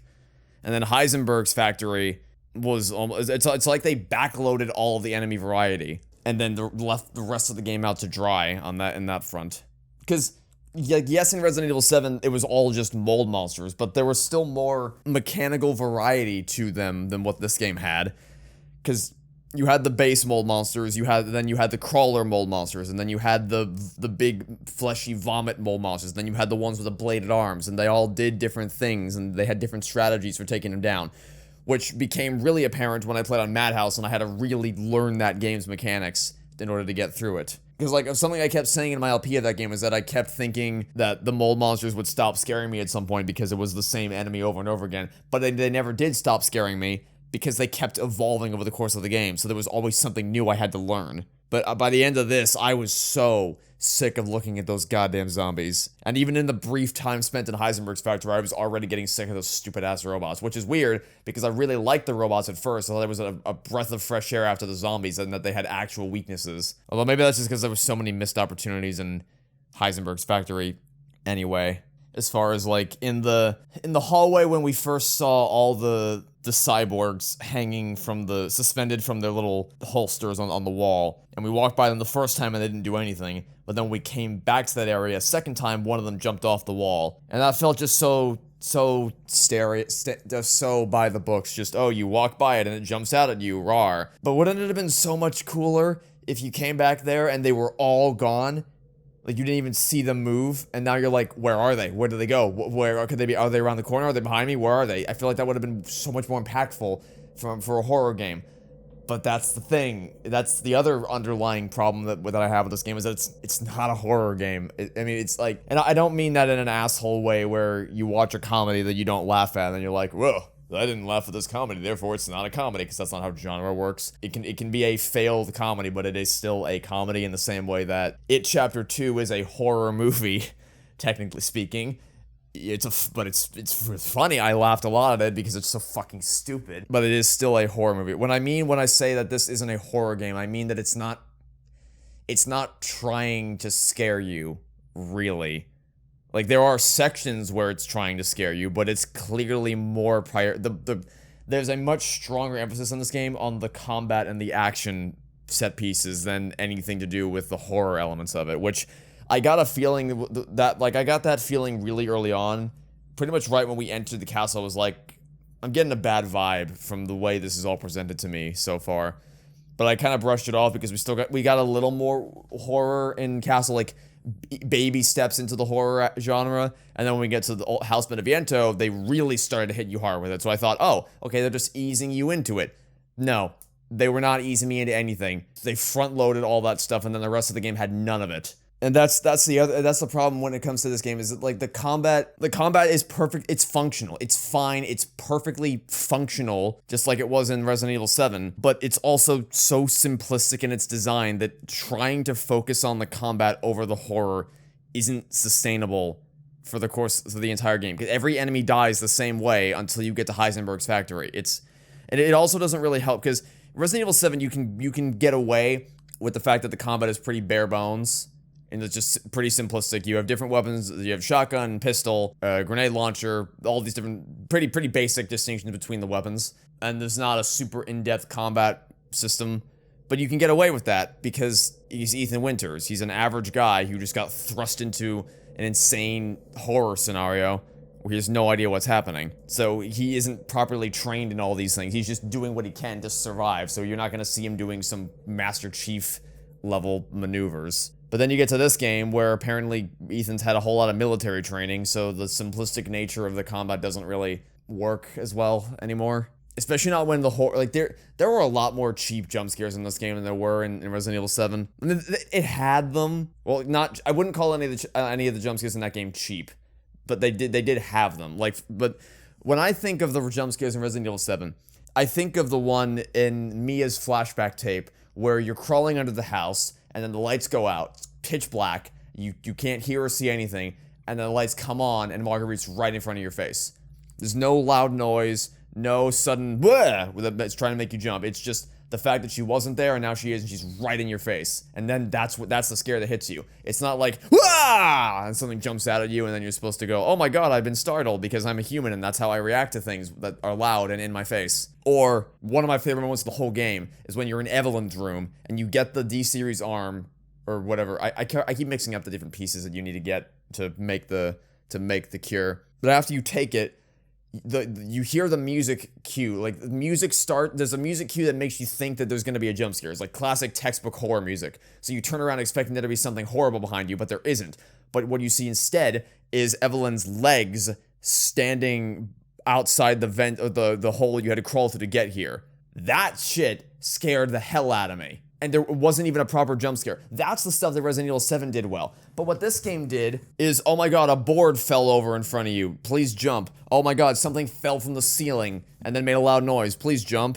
Oh no, the painting fell over. Ooh, how spooky is that? And it's so lame. And I feel like it is really just because they're not trying to make a horror experience here. They're trying to make a more action-oriented experience, which I guess is also why the inventory management sucks in this game. I really do not like that you don't have to worry about your inventory as nearly as much as you do. They are really generous with how many slots you have to work with in your inventory. Crafting items don't take up space. And also the fact that you can just pause the game whenever you want to swap around what weapons you have equipped. It's like, and yeah, you could do that in Resident Evil 7, but you needed to find a gap where you could do that. You needed to wait for the enemy to open up a time for you to swap things around. And it was really tense when your back's up against the wall, you stun the enemy, or maybe you got a nice break where they aren't hunting you down, and you're scrambling to move your inventory around so you can prepare for the next fight, whether you need to craft more ammo, craft another first aid med, or just swap weapons around or do whatever. And there was a ticking clock element to there because they could attack you even when you're in that menu form. But here, you open up your menu and you're just safe. They can't, the time freezes. Even if an enemy is literally mid-swing, they're about to slice you in half with a sword, gearing up for the attack, open the menu, game pauses, time freezes, they can't do anything to you. Which feels really cheap on the player's part. But apparently this is all by, I think I heard that someone on the dev team said that they were scaling back the horror because they don't want people to be uncomfortable or stressed out when they're playing a horror game, as if it's like something to, as if making sections that scare the player is something to be ashamed of. But I guess that just ties into my awkward position with this franchise, because I'm starting to understand that Resident Evil as a series is much more primarily focused on action and survival than it is horror. And Resident Evil 7 is a standout in that regard. And like what people are more used to is, I guess, something like this. And I guess this is more akin to what Resident Evil, because I think I've heard people say that this is more akin to Resident Evil 4, which, man, if that's the case, Resident Evil 4 is better than this. Like, Jesus. Like, my favorite part of this game, bar none, was the part that didn't have any gunplay at all, which was House Beneviento. It could be argued that the castle was as horror-light as it was because it was trying to ease you into a sense of security to make you feel like, okay, this game's not going to be that scary, because Resident Evil 7 wastes no time getting you to shit yourself. The opening, minute 1 that you step into that house, you're already like, this place feels off. There's something wrong here. The atmosphere here is not something that I like. And then they give you the tape of the sewer gators as they were filming their video there, and then you get to meet Mia and see what's become of her, and it's so brilliantly made. And then the momentum just keeps on going, whereas here, it could have been a thing where they start out easy to get you to think, okay, you're safe here, because the castle is, they do stuff at the castle. You have the bugs, vampire things flying everywhere, and there is that sense of tension as they could pop up whenever they want. But I mean, like I said, that castle is just more stressful. I've ranted about the castle earlier in the LP. That castle is just annoying with how Lady D can teleport seemingly wherever she wants, except for inside puzzle rooms and safe rooms arbitrarily. So much so that safe room, I hate that safe room. So it is such a dumb place to put a safe room, because it's adjacent to the route she takes through the castle to try to hunt you down. So if she's there, you just run into the safe room and then she can't get you, and then you wait for her to go away and then you go back out. So like if she was in that main hub area trying to stop me from putting the masks on the statues, I could have just put one on, she could have chased me down, I would have run to the safe room, she would have gone away, I would have put down mask 2, and then rinse and repeat until it's all done. It's so badly designed. And that's not even getting into the whole everything to do with the daughters and how they all choose to attack you in the worst possible room that all give them direct exposure to the sunlight or the cold that they're so horribly afraid of. But also, wouldn't it have just made so much more sense to put the safe room outside where they can't get you? Because like if the vampires, bug, whatever the hell they are, if they don't fall, if they can't go outside and they can't be exposed to sunlight or cold or whatever because it kills them, then just put the safe room outside so that it eliminates the question of why doesn't Lady D follow me into the room. I have a lot of problems with the design of that stupid castle. Lady D's teleporting AI. How you never hear her coming when you go to open a door, and then she's right there because of course she is, but also when you're in the safe room she makes the most obnoxious footsteps on planet Earth. And you can't incapacitate her like you could Jack and Marguerite in Resident Evil 7. I'm just thinking about that's like the safe room, they didn't accidentally put that there. Like when they were playtesting the game, they must have realized that you can easily exploit that section by just running into it, which makes me think that it's there because they know you can do that and they want you to do that as your only means of escaping Lady D. There's nothing else you can do. You can't kill her. Your only option is to either run or hide. And I don't want to diss the concept of, like, I don't want to make it seem like I hate the fact that the safe rooms exist at all. Safe rooms are great. They're really important for a game like this because they allow the player a chance to breathe. It resets the board of emotions, and it relieves you of your tension and the fear that you feel, so that the game can it can start winding you up again, building up that fear for the release at the next big major. Because Resident Evil 7 isn't pure horror. I mean, it's not like this where it's just constant action set pieces. You know, there's one little creepy house over here in the corner that we seem to not even acknowledge the existence of. But what I mean when I say that is that there's, as is the case with any good horror game, there's waves, there's highs and lows, it undulates. You have big horror sections where you're fighting for your life and you're running scared, but then you pop up out of a hole or out of another door, and then there's a safe room there, and then there's like, you breathe, you can let the air out of the room, you can exhale, and you feel safe, and then that relieves you of the tension so that when you step back out again, then they start winding up that tension again. It was great in that game as a reward that the safe room was the light at the end of the tunnel, which was of course really enhanced by the wonderful mood lighting and that beautiful, beautiful safe room music. I wish I could quantify to you the binary switch that was my complete and total safety and relaxation I felt inside that VR, contrasted against the just immediate loss of all of that, the instant I stepped 1 foot outside that RV. But in the castle, that's not what I never think, oh my god, I'm running for my life, I'm so scared, and then I get to the safe room and I'm like, oh, thank goodness, everything's gonna be alright. I don't feel that, and it's not just because the safe room music can't hold a candle to it, and that the atmosphere and ambience, lighting-wise, leaves a lot to be desired. It's because it's a mechanical exploit. I'm thinking, okay, I need to go to the safe room to get her to piss off, and then I'll get back to work. Not, oh, thank goodness I can take a second to relax. And then there's the whole boss fight against Lady D, where you'd think that it'd be the obvious setup to try to get her outside so that you can more easily kill her, but no, the battle is just there by default. The bugs seemingly don't care about being outside. In fact, the only place they won't attack you is in an indoor environment. But when you're outside, they're like, yeah, let's eat them, let's go, let's just gnaw at his flesh. This is consistent with how the vampire bug mechanics worked up until this point. Totally. Again, I don't even know why the damn windows and skylights are in that castle if they're all so fucking weak to it. I can't get over how insane it is that Ethan chose to use his gun. Ethan he gets grabbed by so many enemies in this game. He never once fights back. Like, whenever one of the zombies grabbed me and started eating me, I was like, Ethan, grab your fucking... I felt so frustrated because I, as the player, can't do anything except just let the zombie get bitten. But you'd think Ethan would want to grab his gun or his knife or anything to try to get them off him. Or even when the vampire ladies take him, he doesn't try to shoot them there or do anything. Or any of the other millions of times when they grab him in this game and he doesn't do anything. But the one time he does use his gun is in the one situation where it's incredibly convenient for him to do so, because he somehow manages to get the bullet to ricochet around the room and shatter the glass window, thus exposing the vampire's sole weak point, which you could have avoided by just not having me in that, by not choosing to kill me in that room, or just not having the skylight there in the first place. Anyway, the point I was getting at there is that you could argue that the reason why the castle was as light on horror as it was, irrespective of its numerous design faults, the reason why it wasn't primarily focused on trying to scare you is that it was trying to ease you into feeling safe, and that it wasn't going to be that heavy on horror, so that they could then bulldoze you when you got to House Beneviento.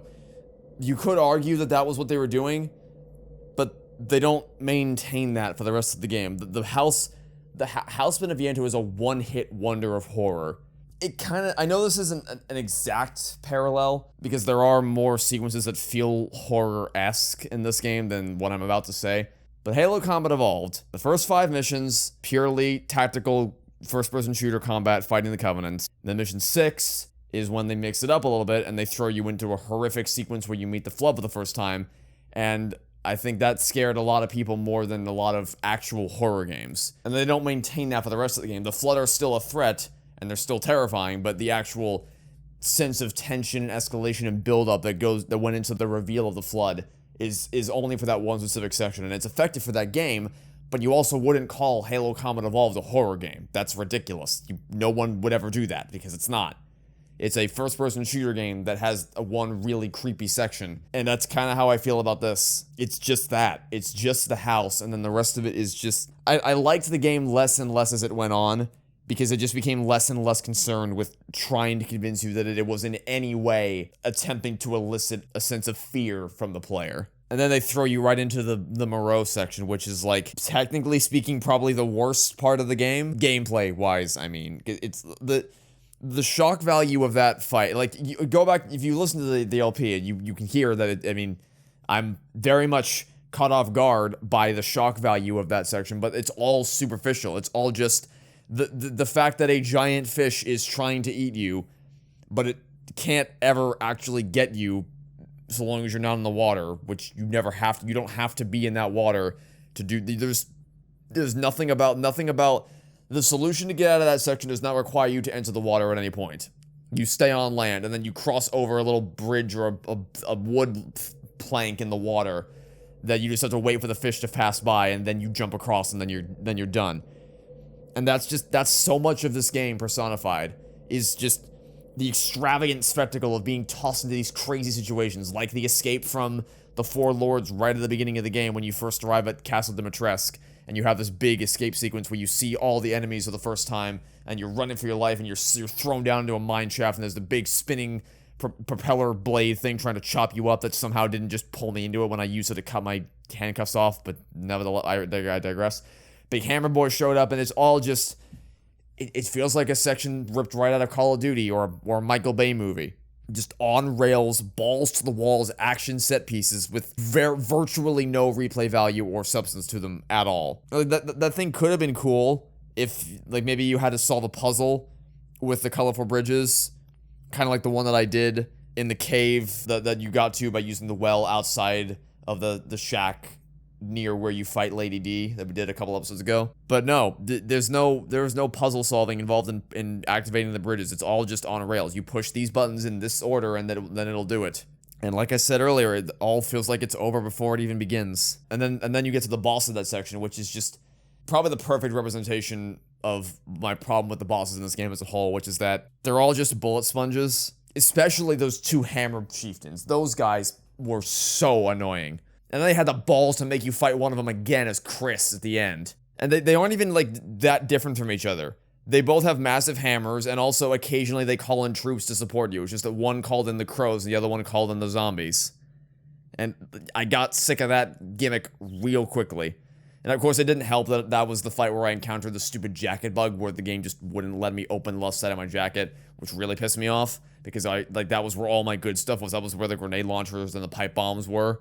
But even without that, the fight was not spectacular. Was really not that great. And what really sucks is that it's not like they forgot how to do horror, because House Beneviento is legitimately exemplary. The way that that build-up functioned, how the house was so static and quaint and unusually homely, and then the knowledge that there's something running around that place that stole your weapons.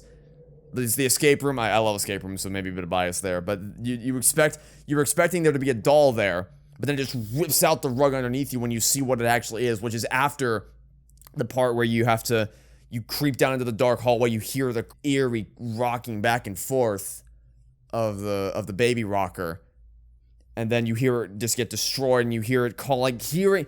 Not only is the design hideous, but hearing it calling out, like, wailing at the top of its lungs and calling out mama, dada, that's the shit that gets to my core. And then also the fact that it forced you to learn the design and the layout of the house before you faced off against the boss. But you aren't really consciously thinking about the layout, because you're focused on what's going to be around the next corner, because you're always, you know that there's something wrong with this house, because it's too still, it's too quiet. So you're always expecting something to jump out at you, but you never get that. You never get that payoff. You never get to release that tension. But then when the baby does come out and you get that payoff, you know exactly where to go, because you've been here before, and you've already had to run through the house. And that was so... I talked earlier about how every single time I sat down to record Resident Evil 7, I was terrified to take even a single step beyond where my starting point was for the episode. And I never felt that in this game, except for that one section in the house. When I started recording that episode,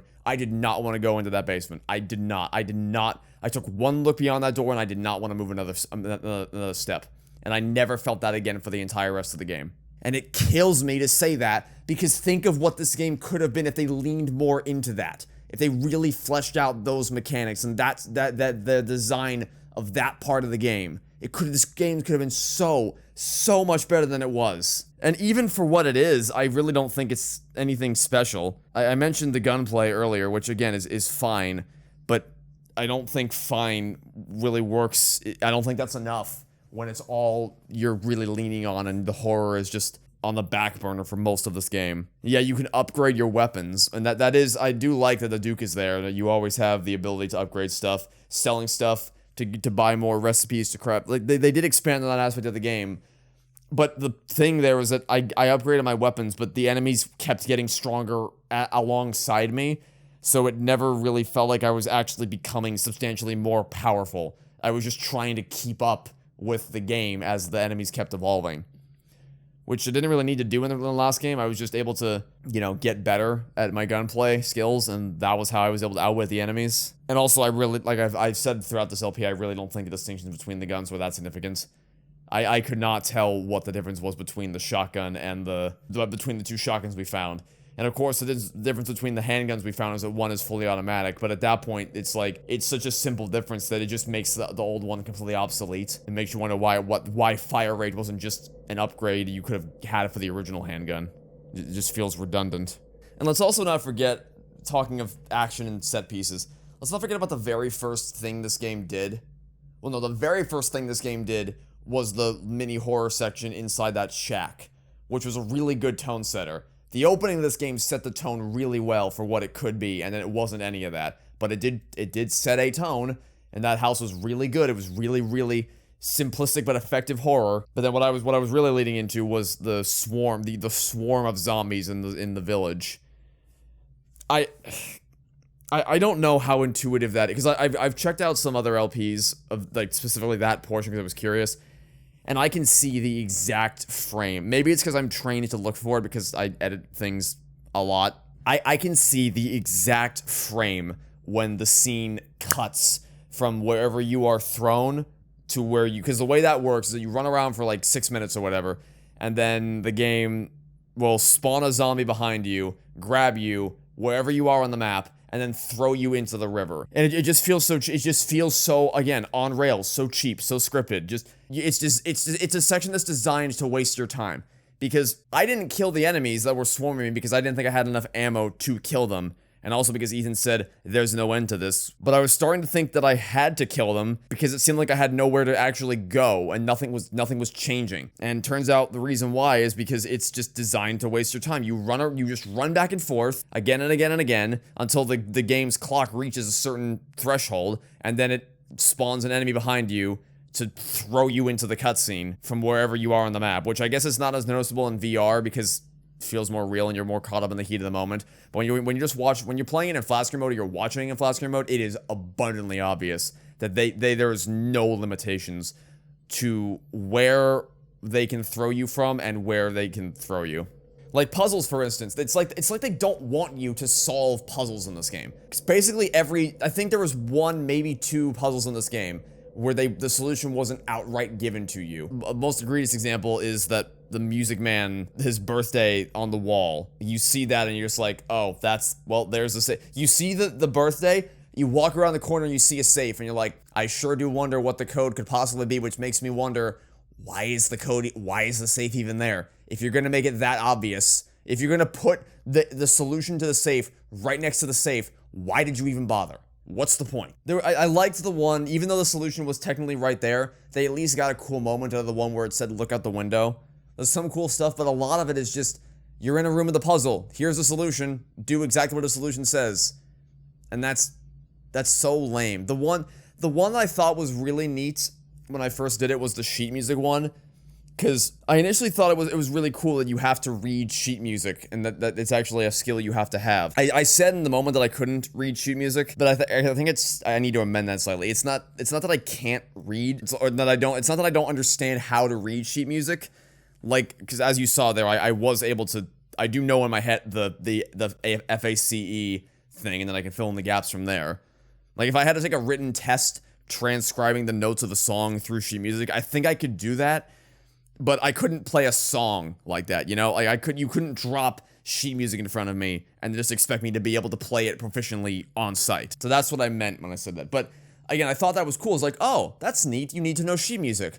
But then I thought, what if you can't read sheet music? Turns out you can just spam all the keys until you eventually get it right with no penalty, because I accidentally hit the wrong key and there was no penalty. So I could have just hit them all until I eventually got the right notes. No punishment for being wrong, no penalty of any kind, which once again begs the question, what is the goddamn point? And that has everything to do with that stupid burning house that we encountered with all the villagers shortly after that. You want to talk wasted potential? Man, imagine if they didn't all die immediately, and they all had characters, and they had little arcs to go on over the course of the game. As I said before, the drunk guy could have become nicer, the girl who was scared could have become braver, the wounded man who felt useless because of his injury could have found a way to be useful. There was so much there. They were clearly, in just the brief amount of time we got to know them, I could feel the tension, I could feel the dynamics of those characters and how they would get along. But they wasted all of it. And there could have been little quests, have everyone be like, hey, can you go take care of this little side quest for me and I can help you out? And you could have bonded with them. It could have helped the village feel alive. As is, the village feels dead. And it is dead because it's been corrupted by the mold, except for those few humans. But the problem with that is that we don't ever get to see any trace of what this village was like. You can see that the Bakers were victims of Evelyn's mold powers. We don't see anything of what the village was like pre-mold thing that came and corrupted everything. They had a chance to do something with those villagers, but they killed all of them off immediately. I don't understand. Why would you introduce like 5 or 6 characters and then kill them all within the same 2 minutes that they were introduced to the game? Why? I cannot, for the life of me, I cannot wrap my head around what they thought they were doing there. And the less said about the actual escape part is the better, because it's just, I love how we were in the car, the garage, and the truck just phased through the wall behind me, which the wall behind me in question being a garage door we could have driven out of, but instead we didn't drive out, and we chose the stupidest way to get out of there by climbing up the boards, and we kept standing on the planks for way longer than we should have, which caused her to die in such a stupid ass way. And also because her father survived because he just can't die, which is another problem, by the way. I've also seen LPs of that, and it's just, clearly the old man can't die there, so if you try to shoot him, which is what your instinct as a player, like if someone comes at you trying to kill you, your instinct in this game is, oh, pull out a gun and shoot them as well to, stay alive. But if you do that, you're just gonna waste ammo because he can't die in that section. It is scripted for him to grab you, and then for the girl's name I already forgot, to come whipping out the shotgun that she could have used way sooner than that, and save your ass. So if you, again, it's the same thing with the swarm sequence. If you, counterintuitively, when you think you're supposed to use ammo, but you're not, you're supposed to wait for the game to save you. So if you try to do the thing that every instinct in your body is telling you to do, you just waste ammo. It's so stupid. And there's a lot of things that are just counterintuitive because the game has to go the way we want it to go, and we do not want you to do anything else. Like that tractor. You really couldn't climb over it or under it. We really had to do the whole jack handle side quest. Really? And by the way, they could not make up their mind. Ethan was someone so important he absolutely couldn't be killed by any of the characters and must be preserved at all costs.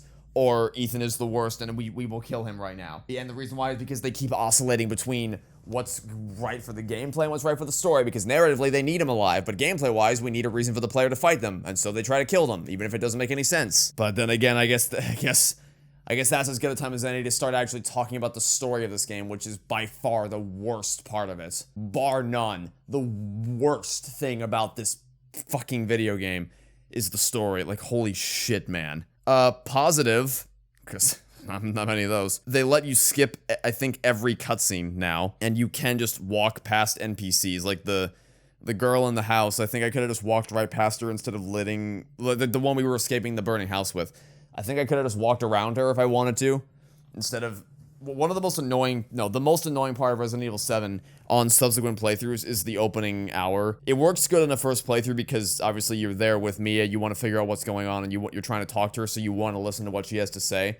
But on subsequent playthroughs, I'm talking about when you're in the basement, when you first get her out of the cell and you're trying to go, you're making your way back up to the main floor of the house. It's really annoying when you're doing your speed run or your Madhouse playthrough or your 100% playthrough that you can't run past her, because you don't need to stick around and listen to her talk, but it just grinds the game to a halt.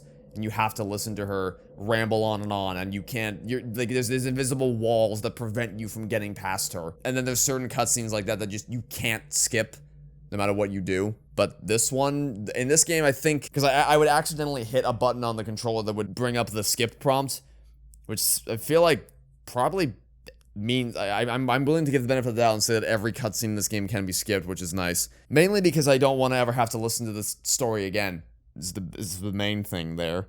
And not just because Ethan's a boring-ass character who has nothing interesting to say and has comments that don't at all match the situation. But remember when we found Rose's toy, and he was like, what's Rose's toy doing here? Which is not how anybody in his position would ever react to that. He should be freaking out that Rose's favorite toy is in this village. Instead, he's just like, curious.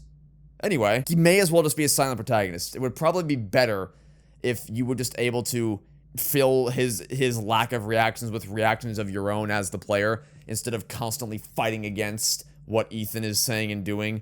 Which is like, that's the biggest hurdle. In Resident Evil 7, the biggest thing I had with him was just that he said stupid things that you wouldn't think anyone would ever say in the situation he's found himself in. But I long for those days compared to where Ethan was at in this game, my god. Because in this game, not only was he saying stupid things, he was doing stupid things a lot. That Moreau cutscene where he just stands there like a grape and taunts him with the flask instead of just leaving. I know I keep coming back to it, but it is so fucking stupid. Such an awful, awful cutscene. And by the way, like, I've only been presented the option of running away. He also could have whipped out a gun and just shot him right there and then. Could have done that. He could have done anything more than what he did. But I think that the Heisenberg cutscene probably frustrates me more than that. Because as we learned, and I know this is post-talk, saying that we learned through his notes Heisenberg was telling the truth, but even if you didn't know that, like, you have every reason in the world to believe him and want to believe him, and if he ends up being wrong, you can just betray him later with your arsenal of weaponry. You really don't want to be on the bad side of the person who has the ability to telekinetically move metal around. So I promise you, that's not someone that you want to fight. But speaking of which, let's talk about it. Let's talk about the insanity that is this game's final act. Finally getting around to the stuff that happened in this episode, because I'm still been trying to process all of it. So, the tank is made out of a metal that Heisenberg can't control, because of course it is. I don't even know why he would make something that he couldn't control for this exact type of situation in case it got turned against him. But also, when in that final boss, he did pick up our tank with his mind.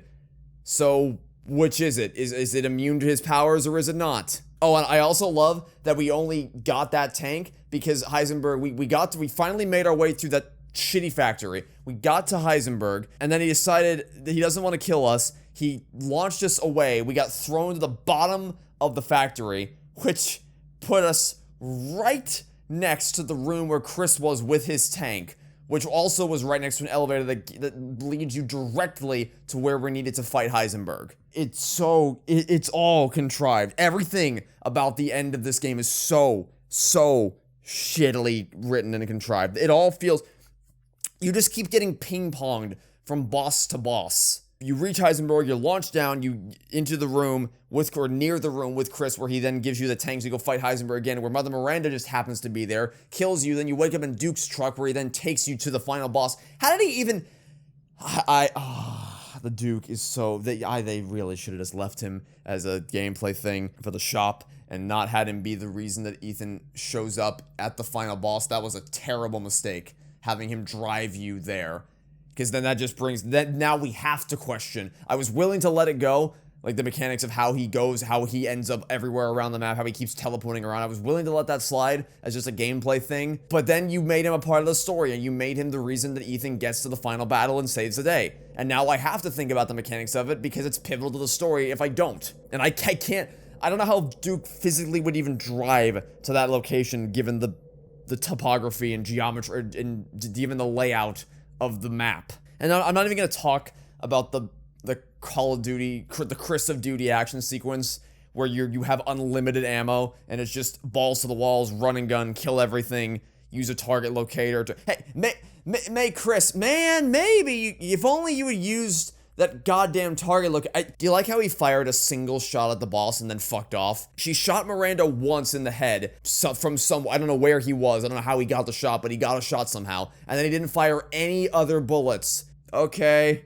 Why do I have to do everything again? I love how Chris is like, stay out of my business. Even though we're the only reason that, like, we killed all of the 4 lords here. We did like 90% of the work in this game, and he still has the audacity to just say, stay out of my way. And even in the end, also after he's the entire I don't like Ethan either, but Chris has no leg to stand on when yelling at Ethan over all this. Like, my god, it is entirely because of Chris that this is all happening in the way that he did. Not telling Ethan anything about the situation, just letting him think his wife is dead, and then just assuming that he just let it go, I guess, because he said he didn't want him involved, and that's why he didn't tell him that his wife actually isn't dead. You fucking moron. And then big brain Chris assumes that I shot her like 10, 20 times or whatever, and therefore she must be dead. This isn't the Resident Evil universe, where people keep coming back to life even after we think they've killed them.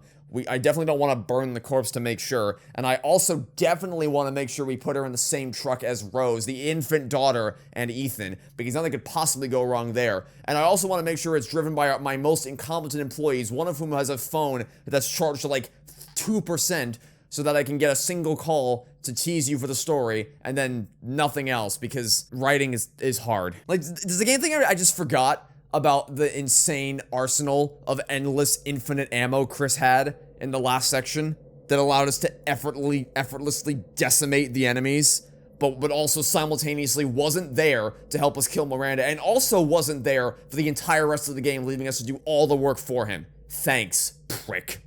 I hate Chris so much. It's unreal. But at least I feel something towards Chris. I don't feel anything towards Miranda, and as a result, that final battle holds no weight over me at all.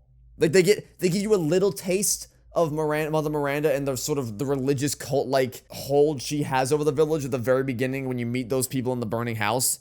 But that's it, because they all die instantly, so you lose any. There's so much potential with what they could have done with the villagers and having her, like, they get slowly turned to Miranda's side, turned against you, showing her influence over the villagers. There's so much they could have done with that, and they didn't do anything with it, because she's not in.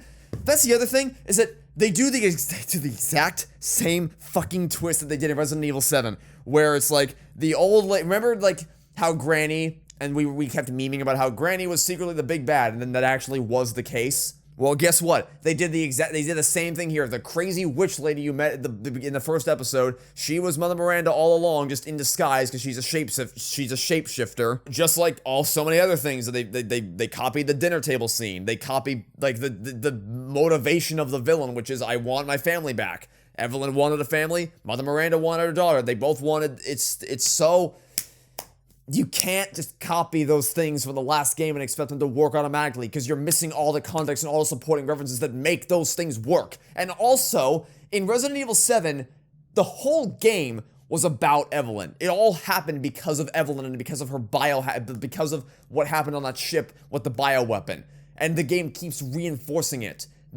She's on the cover art of the damn game. You keep seeing Granny the whole time. You keep getting flashes of Evelyn, like in Mia's flashback, where you're running into the old house and then she says, "Over here, mommy," which sent chills down my damn spine when that happened. There's nothing like that in this game.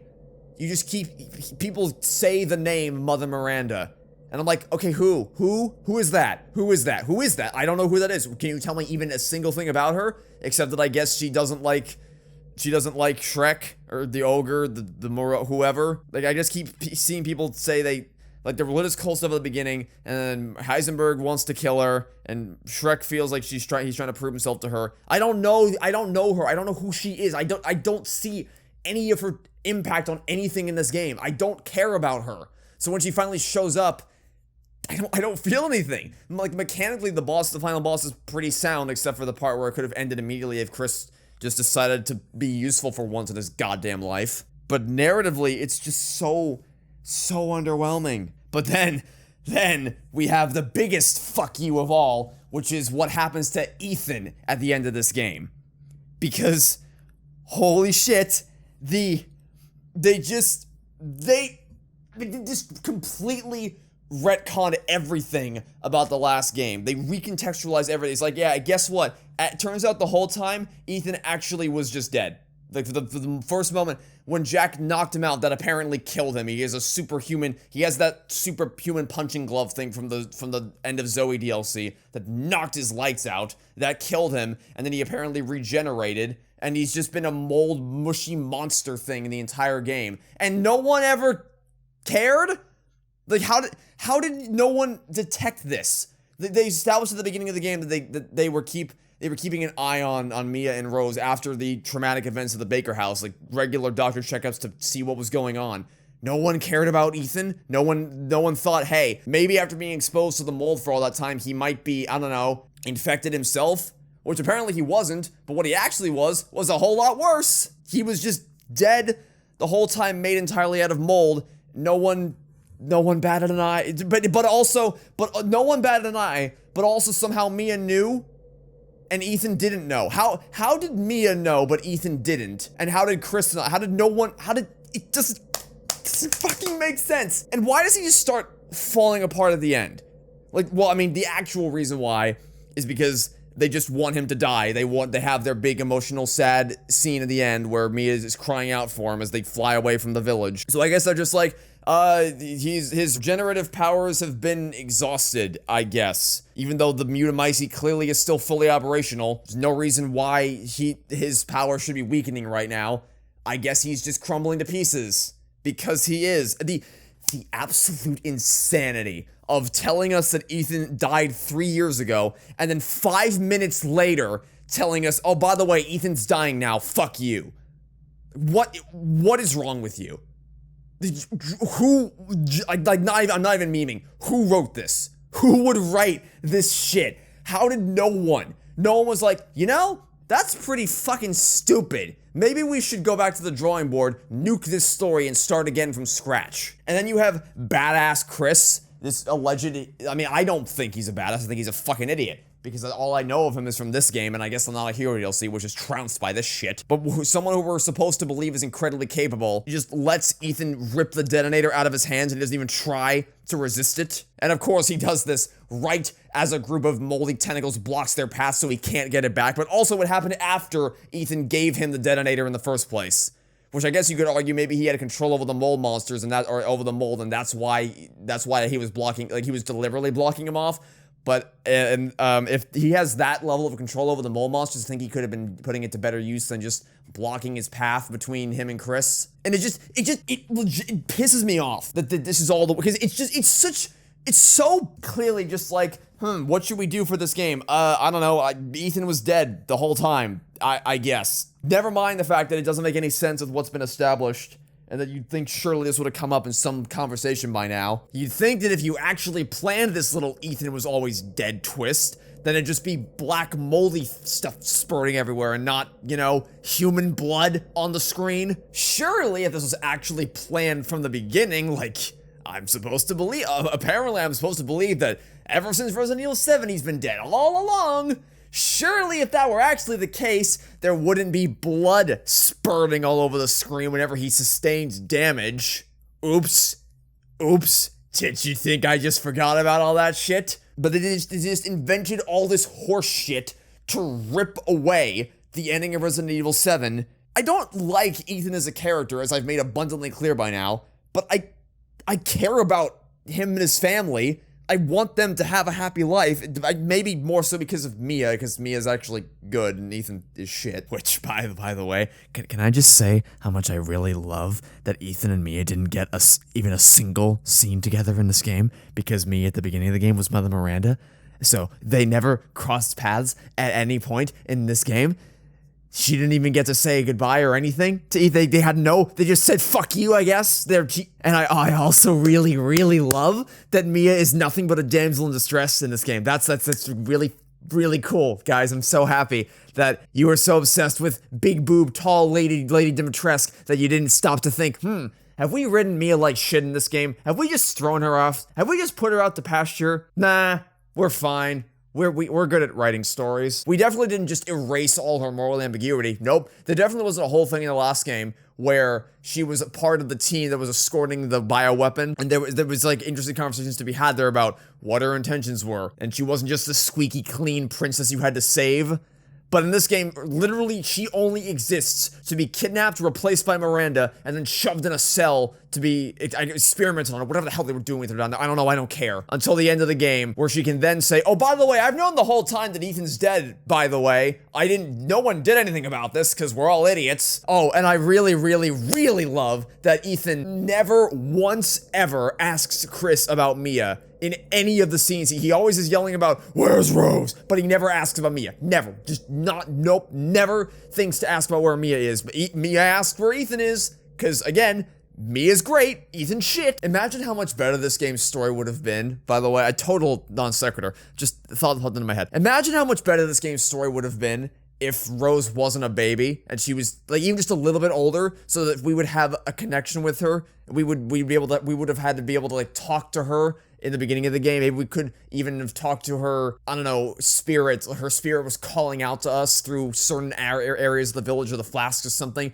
so that there was some level of emotional attachment other than just, oh, Rose is your daughter, you need to save her. And that's where it begins and ends, because that's just like the obvious thing. That's the easiest way to get you invested is, oh, cute baby, go save her. And then they could have had an actual goodbye. Like, imagine at the end, Ethan has to give, ignoring how bullshit all the mechanics are, how they just invented all this shit that clearly wasn't the case in Resident Evil 7, just so they can kill off Ethan, because fuck you. Ignoring all that for a second, imagine how emotional it would have been if if Mia was there to say goodbye to Ethan, that's obvious. 2, if Rose was there, but she's a baby, and obviously she can't talk to Ethan, she has no idea what's going on. But imagine if she was just like, a little older, like 6, 7 years old or something, old enough to have some level of awareness of what's going on, and she could have talked to Ethan, and you could see her like break down and cry as to all this shit happening around her. And then like there would have actually been a reason for her, because as it stands, she has no idea who Ethan is. And in that final scene where she goes to visit his grave, why? She has no reason to, like, she's just, Ethan is a memory. No, sorry, Ethan is just a legend. He's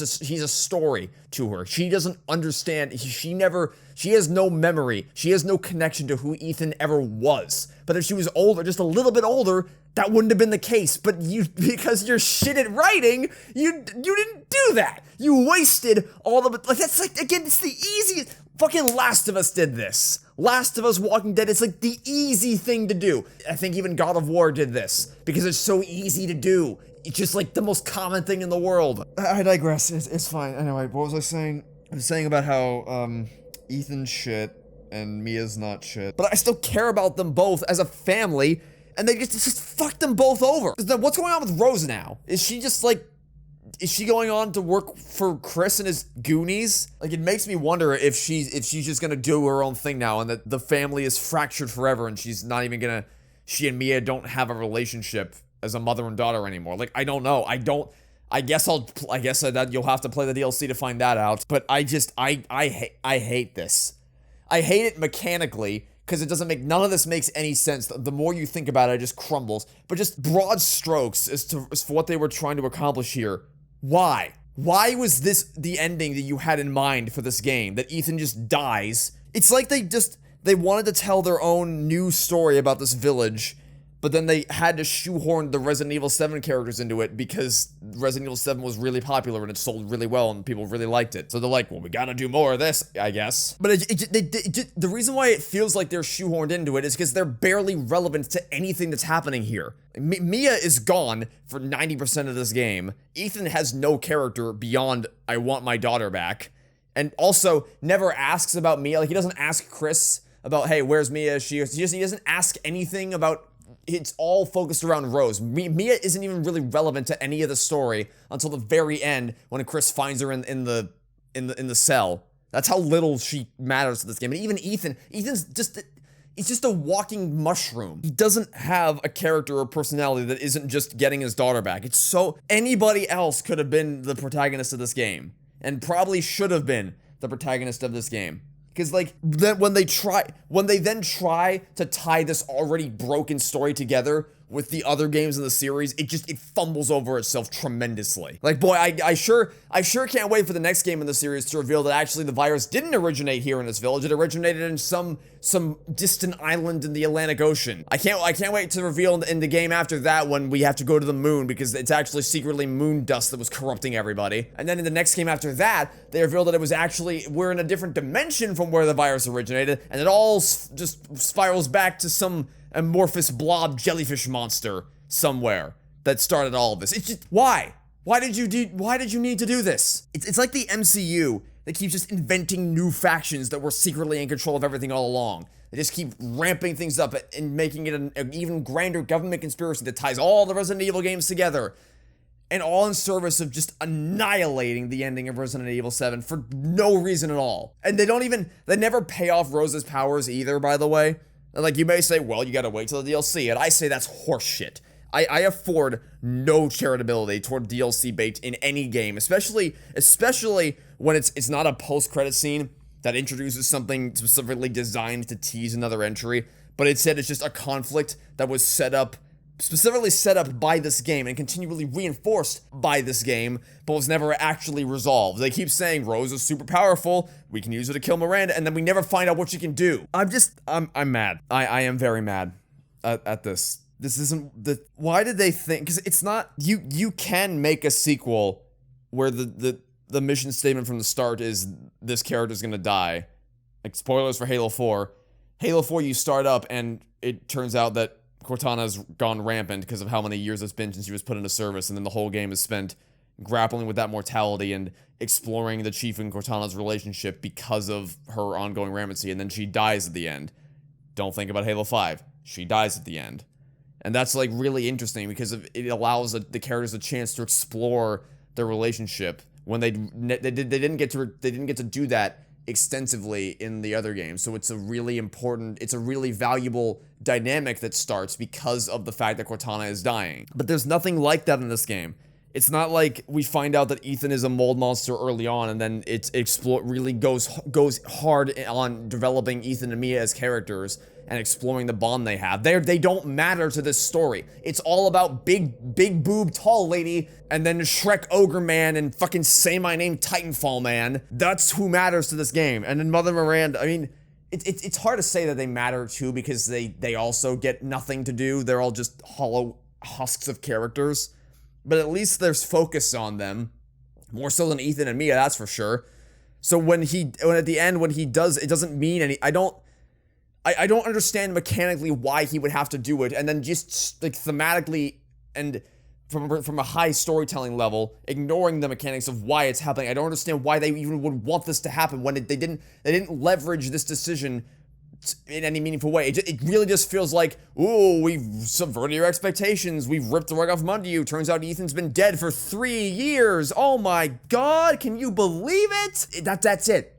That's all that this was just, did you know that everything in Resident Evil 7 actually didn't matter at all and was all bullshit, and the true origin point of the virus was something else entirely? And also, by the way, Ethan was dead for that whole game, even though he clearly can die, like that. You wouldn't have made it so that Ethan can die in that game. You clearly didn't have this planned out. You clearly were not thinking about this when you made that game.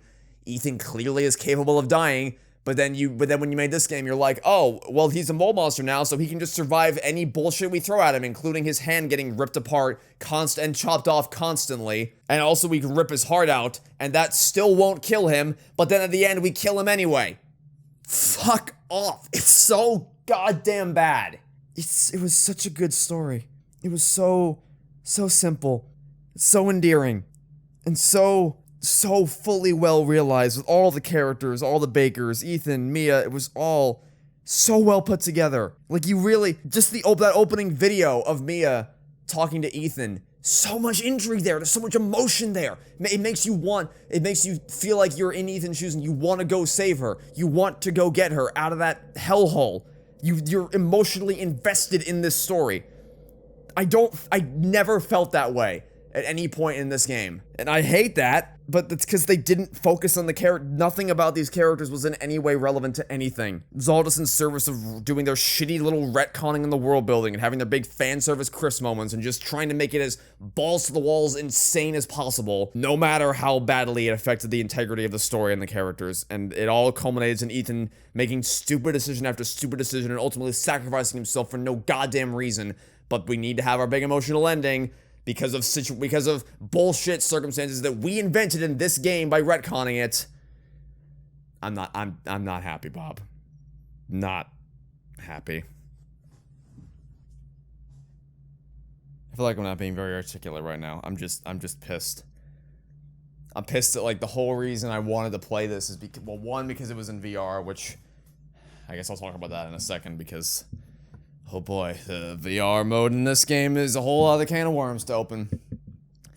But the other reason is because I did, for as much as I like to meme on Ethan and Resident Evil 7 as annoying-ass commentary, I do care about him, and I care about Mia, and that's why that was I was so invested in that story, and getting them both out of there alive, and then also invested in trying to get justice for the Bakers by killing Evelyn. There was such a tightly written story that I loved. I love those characters, and I was just overjoyed when we killed Evelyn, and then we rode off into the sunset. You can call it cliche, I guess, that we literally rode off into the sunset, but it worked. It was satisfying. It put a nice little bow on things, and left the door cracked open for the DLC, Not a Hero, and End of Zoe, which, unlike what this game does, where this game just says, oh, you want a complete story? Ha, yeah, fork over more money for the DLC, please. That game is like, okay, the story's complete, you can stop here if you want, but there are a couple things that are left a little open-ended so that we could explore them further in subsequent DLC, which is what they did, and it was great. I loved it. So then when I came to play this game, it was like, yay, more stuff with Ethan and Mia, and I thought at first that was the core of the relationship and the conflict, at least the inner emotional conflict, not necessarily the external conflict. It was going to be Ethan and Mia wrestling with the aftermath of living through such a horrific incident and how that affected their relationship, and the dichotomy of Ethan not wanting to forget what happened to the Baker house because such a traumatic event has had him so hyperfixated on protecting Rose at all costs, versus Mia, the one who lived through all of it, is trying to move past it and forget it ever happened just because of the trauma. But turns out, not only was that not relevant to anything that happened in this game, that wasn't even Mia. We didn't meet Mia herself until the final, 20 minutes of the game. What horseshit? What absolute fucking horseshit is this? Which was why I say it feels like they had their own story to tell, and then they were just, trying to shove the Resident Evil 7 characters in there as best as they could. And it just made everything so much worse. It's like, I'm never going to think about this game when I play Resident Evil 7. I can't, because I'll know, if I do, then I'll know in the back of my head, oh, Ethan dies because it turns out he was dead apparently, throughout the entirety of Resident Evil 7, he was actually just a walking corpse the whole goddamn time, and none of it mattered. I don't even want to think about the logistics of how Rose even came to be, and after that, and again, the mechanics of how no one even thought anything was wrong with Ethan. I've already been over it.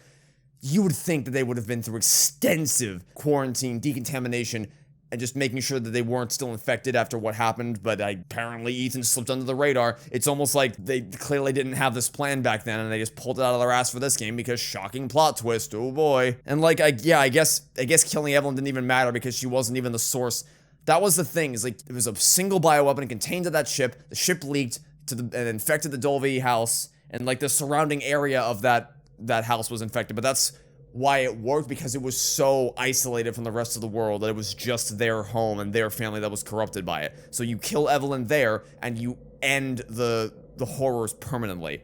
But this game is like, no, lol, you thought you saved the day? Ha! Dumb idiot. Turns out it was actually somewhere else entirely. It all originated in this little village. Well, are they gonna change their minds in the next game? Are they gonna change their minds and say that it originated on the fucking moon next time? I don't know. And just from a perspective of tension, why would you tell me? Because I know now that there's no tension in these games when you just tell me that Ethan literally can't die, no matter what. He cannot be killed until the writers arbitrarily decide that actually he can be killed.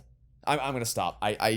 I've said my piece in this game's story. I've vented my frustrations. I'm going in circles. I'm just repeating myself. I think I've made it perfectly clear why I was so frustrated by this fucking story. So, I guess all that's left is to talk about the VR mode, because I mentioned that briefly a minute ago. There are some improvements, definitely. It's good that the pre-rendered cutscenes aren't shown in theater mode on the recording, because like when I'm in the headset, it doesn't look like it does on your screen right now. It looks like I'm in a black void, and then there's a small, well, not small, it's a fairly large rectangular box that I'm seeing I'm watching the cutscenes in 2D. But for your screen, it looks like it does right now, which just takes up the full screen, so it's better from a viewer's perspective. Whereas in Resident Evil 7, you were always looking at things through my POV, so you would always see the screen how I saw it, which was in that black void. So that's a nice improvement. And it's also nice that there were less pre-rendered cutscenes until you get to the end, in which case they say forget it, and they just unload a barrage of pre-rendered third-person cutscenes. But at least it makes more sense there because you're playing as Chris. And I do like, stylistically, the idea that I think it would have been better if they had none of those pre-rendered cutscenes at any point before this point, except for, I guess, the opening prologue. It makes sense to have it there. But there was none of those pre-rendered cutscenes for the whole game until Ethan dies. And then you go to third-person mode because you're not in Ethan's POV anymore. And that could have been cool. The idea that you're playing as Ethan, you are Ethan in this game, and then when you're not Ethan and when Ethan's dead, it pulls you out of the world and you're just in this black void, like this nether null space where you're not alive anymore and you're just watching it from an outsider's POV, and you're watching Chris and all the other characters. They could have done something with that, but they didn't. Instead, they had just random cutscenes like the Duke opening the doors or you putting a flask in the pillar, which for some reason were given an entire pre-rendered cutscene dedicated to them. Why that was the case, I have no idea. But yeah, maybe there are less pre-rendered cutscenes, but because there are less of them, it makes the ones that are there stick out way more. At least in Resident Evil 7, I understood why it was cutting to a cutscene most of the time. Even if I'd have preferred that it would be more seamless, most of the time I understood why they had to cut to a cutscene, except for the final boss. The final boss in that game was egregious with how jarringly it would cut to cutscene versus proper VR gameplay. But the ones in this game felt way more arbitrary. Some other good things, just from a purely fundamental perspective, I do vastly prefer being able to physically stand and hold two controllers in my hands. I thought it was going to be a little clunky at first, and there was still some clunk towards the end, as far as like having to reload guns in the heat of combat and trying to finagle my way around weapons that I have no familiarity with. But most of the time, having to physically grab the ammo magazines and reload the gun and cock the gun yourself, reaching around your shoulder to grab all your weapons, opening up your jacket to grab supplies, that felt really smooth, really intuitive, and it really helped me get immersed into the world when I was able to physically do all those things instead of just essentially replacing the camera with a VR headset and then doing everything else with a DualShock controller the same way that you would the rest of the game. But then on the bad side of things, every single time they showed Ethan's body, it was a mistake. I think I would have loved a lot of those cutscenes a lot more if I just couldn't see my body, because I wouldn't have been able to so easily just detach my head. Because when you're sitting down, you're really not moving that much, obviously. Your head's moving, but your body is stationary pretty much. But when you're standing, it's a lot easier to just make a slight adjustment to your body position, especially when you're playing what's supposed to be a horror game, and there's things constantly trying to kill you, like Lady D. So like you're just naturally inclined to take a step back or just flinch in some way. And just the slightest flinch is all it takes for you to start clipping through your own body and have a really jarring out-of-body experience. And for a lot of those cutscenes, your body didn't really, like, obviously if you get stabbed, I get it. But for the most part, we really did not need to see my body for a lot of those scenes, and it just made it all the worse, so they chose to show them. And of course, enemies still cannot follow your gaze to save their lives. They are programmed to look at the exact spot where the player camera is in 2D mode, and if you deviate from that one specific position, it's like they're talking to a wall. But yeah, I think I should wrap this. I've been talking way longer than I thought I was going to, but I have a lot to say about this game. I guess, to closing thoughts, it's not like I didn't enjoy the game.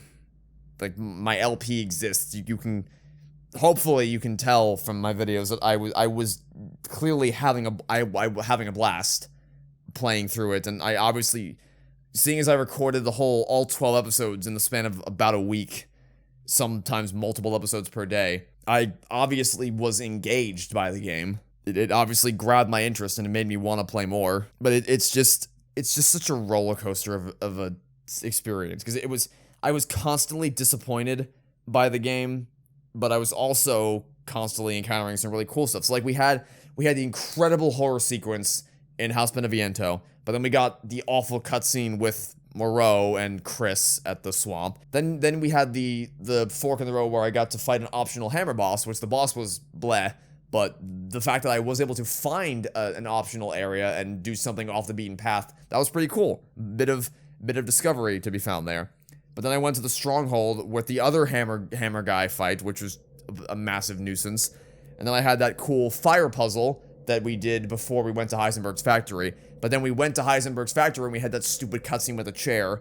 And then we got to the factory itself below, where we saw that there was a lot of really cool enemy variety with actual weaknesses that you had to learn and counter. But then you actually got to the entire ending sequence of this game. Starting I'd say when Heisenberg throws you down to go meet Chris, and then the tank, it just unravels from there. It gets worse and worse the longer it goes on, and it lost me. It completely lost me, because I think it was a thing where it was like, it was death by 1,000 cuts.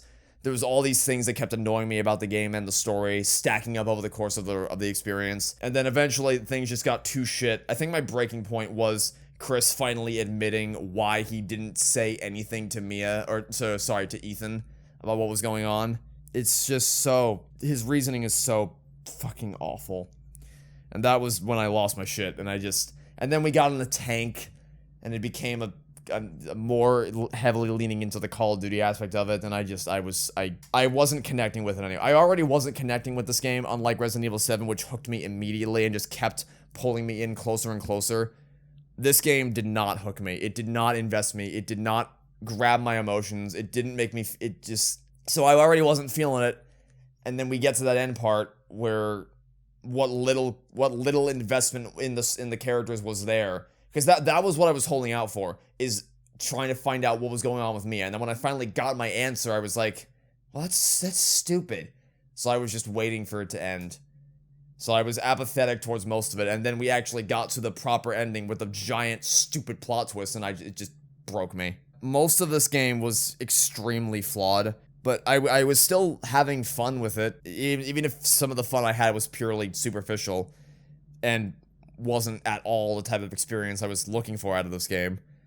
And even when the story was just shredding itself into spaghetti, there was still interesting stuff to talk about, and there were some legitimately cool moments. And I can't honestly say that I hate this game in its entirety, but I was starting to really feel like I hated it in this episode, because it all unraveled in a hurry. The story flew off the rails, the mechanics crumbled, and it just completely lost me. And it made me wish I didn't play this game, because that intimate little story that I loved from Resident Evil 7 was just chucked into a wood chipper so this game can have its stupid payoffs. So yeah, that's it. That's the end of my ramble about this game.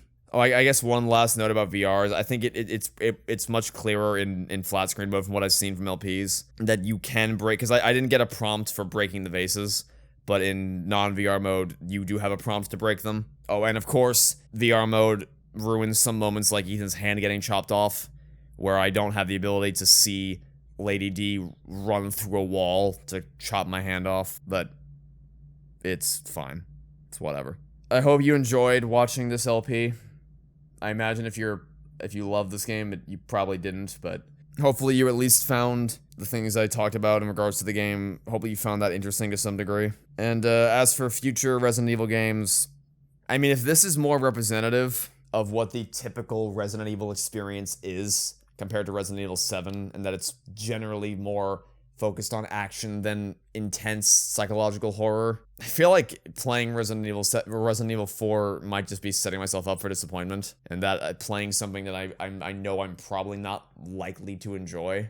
Although, I say that, but like I said, if I know going in that it's not going to be super horror focused and it's more gameplay focused, and there's no chance of it ruining the characters that I love from Resident Evil 7, and it's completely detached from that, then I might end up enjoying that one more than this. So, I mean, I own the game, so it's not like I'm not gonna play it, but I don't know. This is just...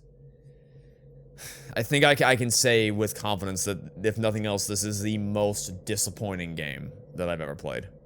Which is a shame. But, that's it. Hopefully you enjoyed my LP. Thanks for watching. Stay tuned for next time. And hope to catch you all soon for whatever it is you decide to watch next. Goodbye.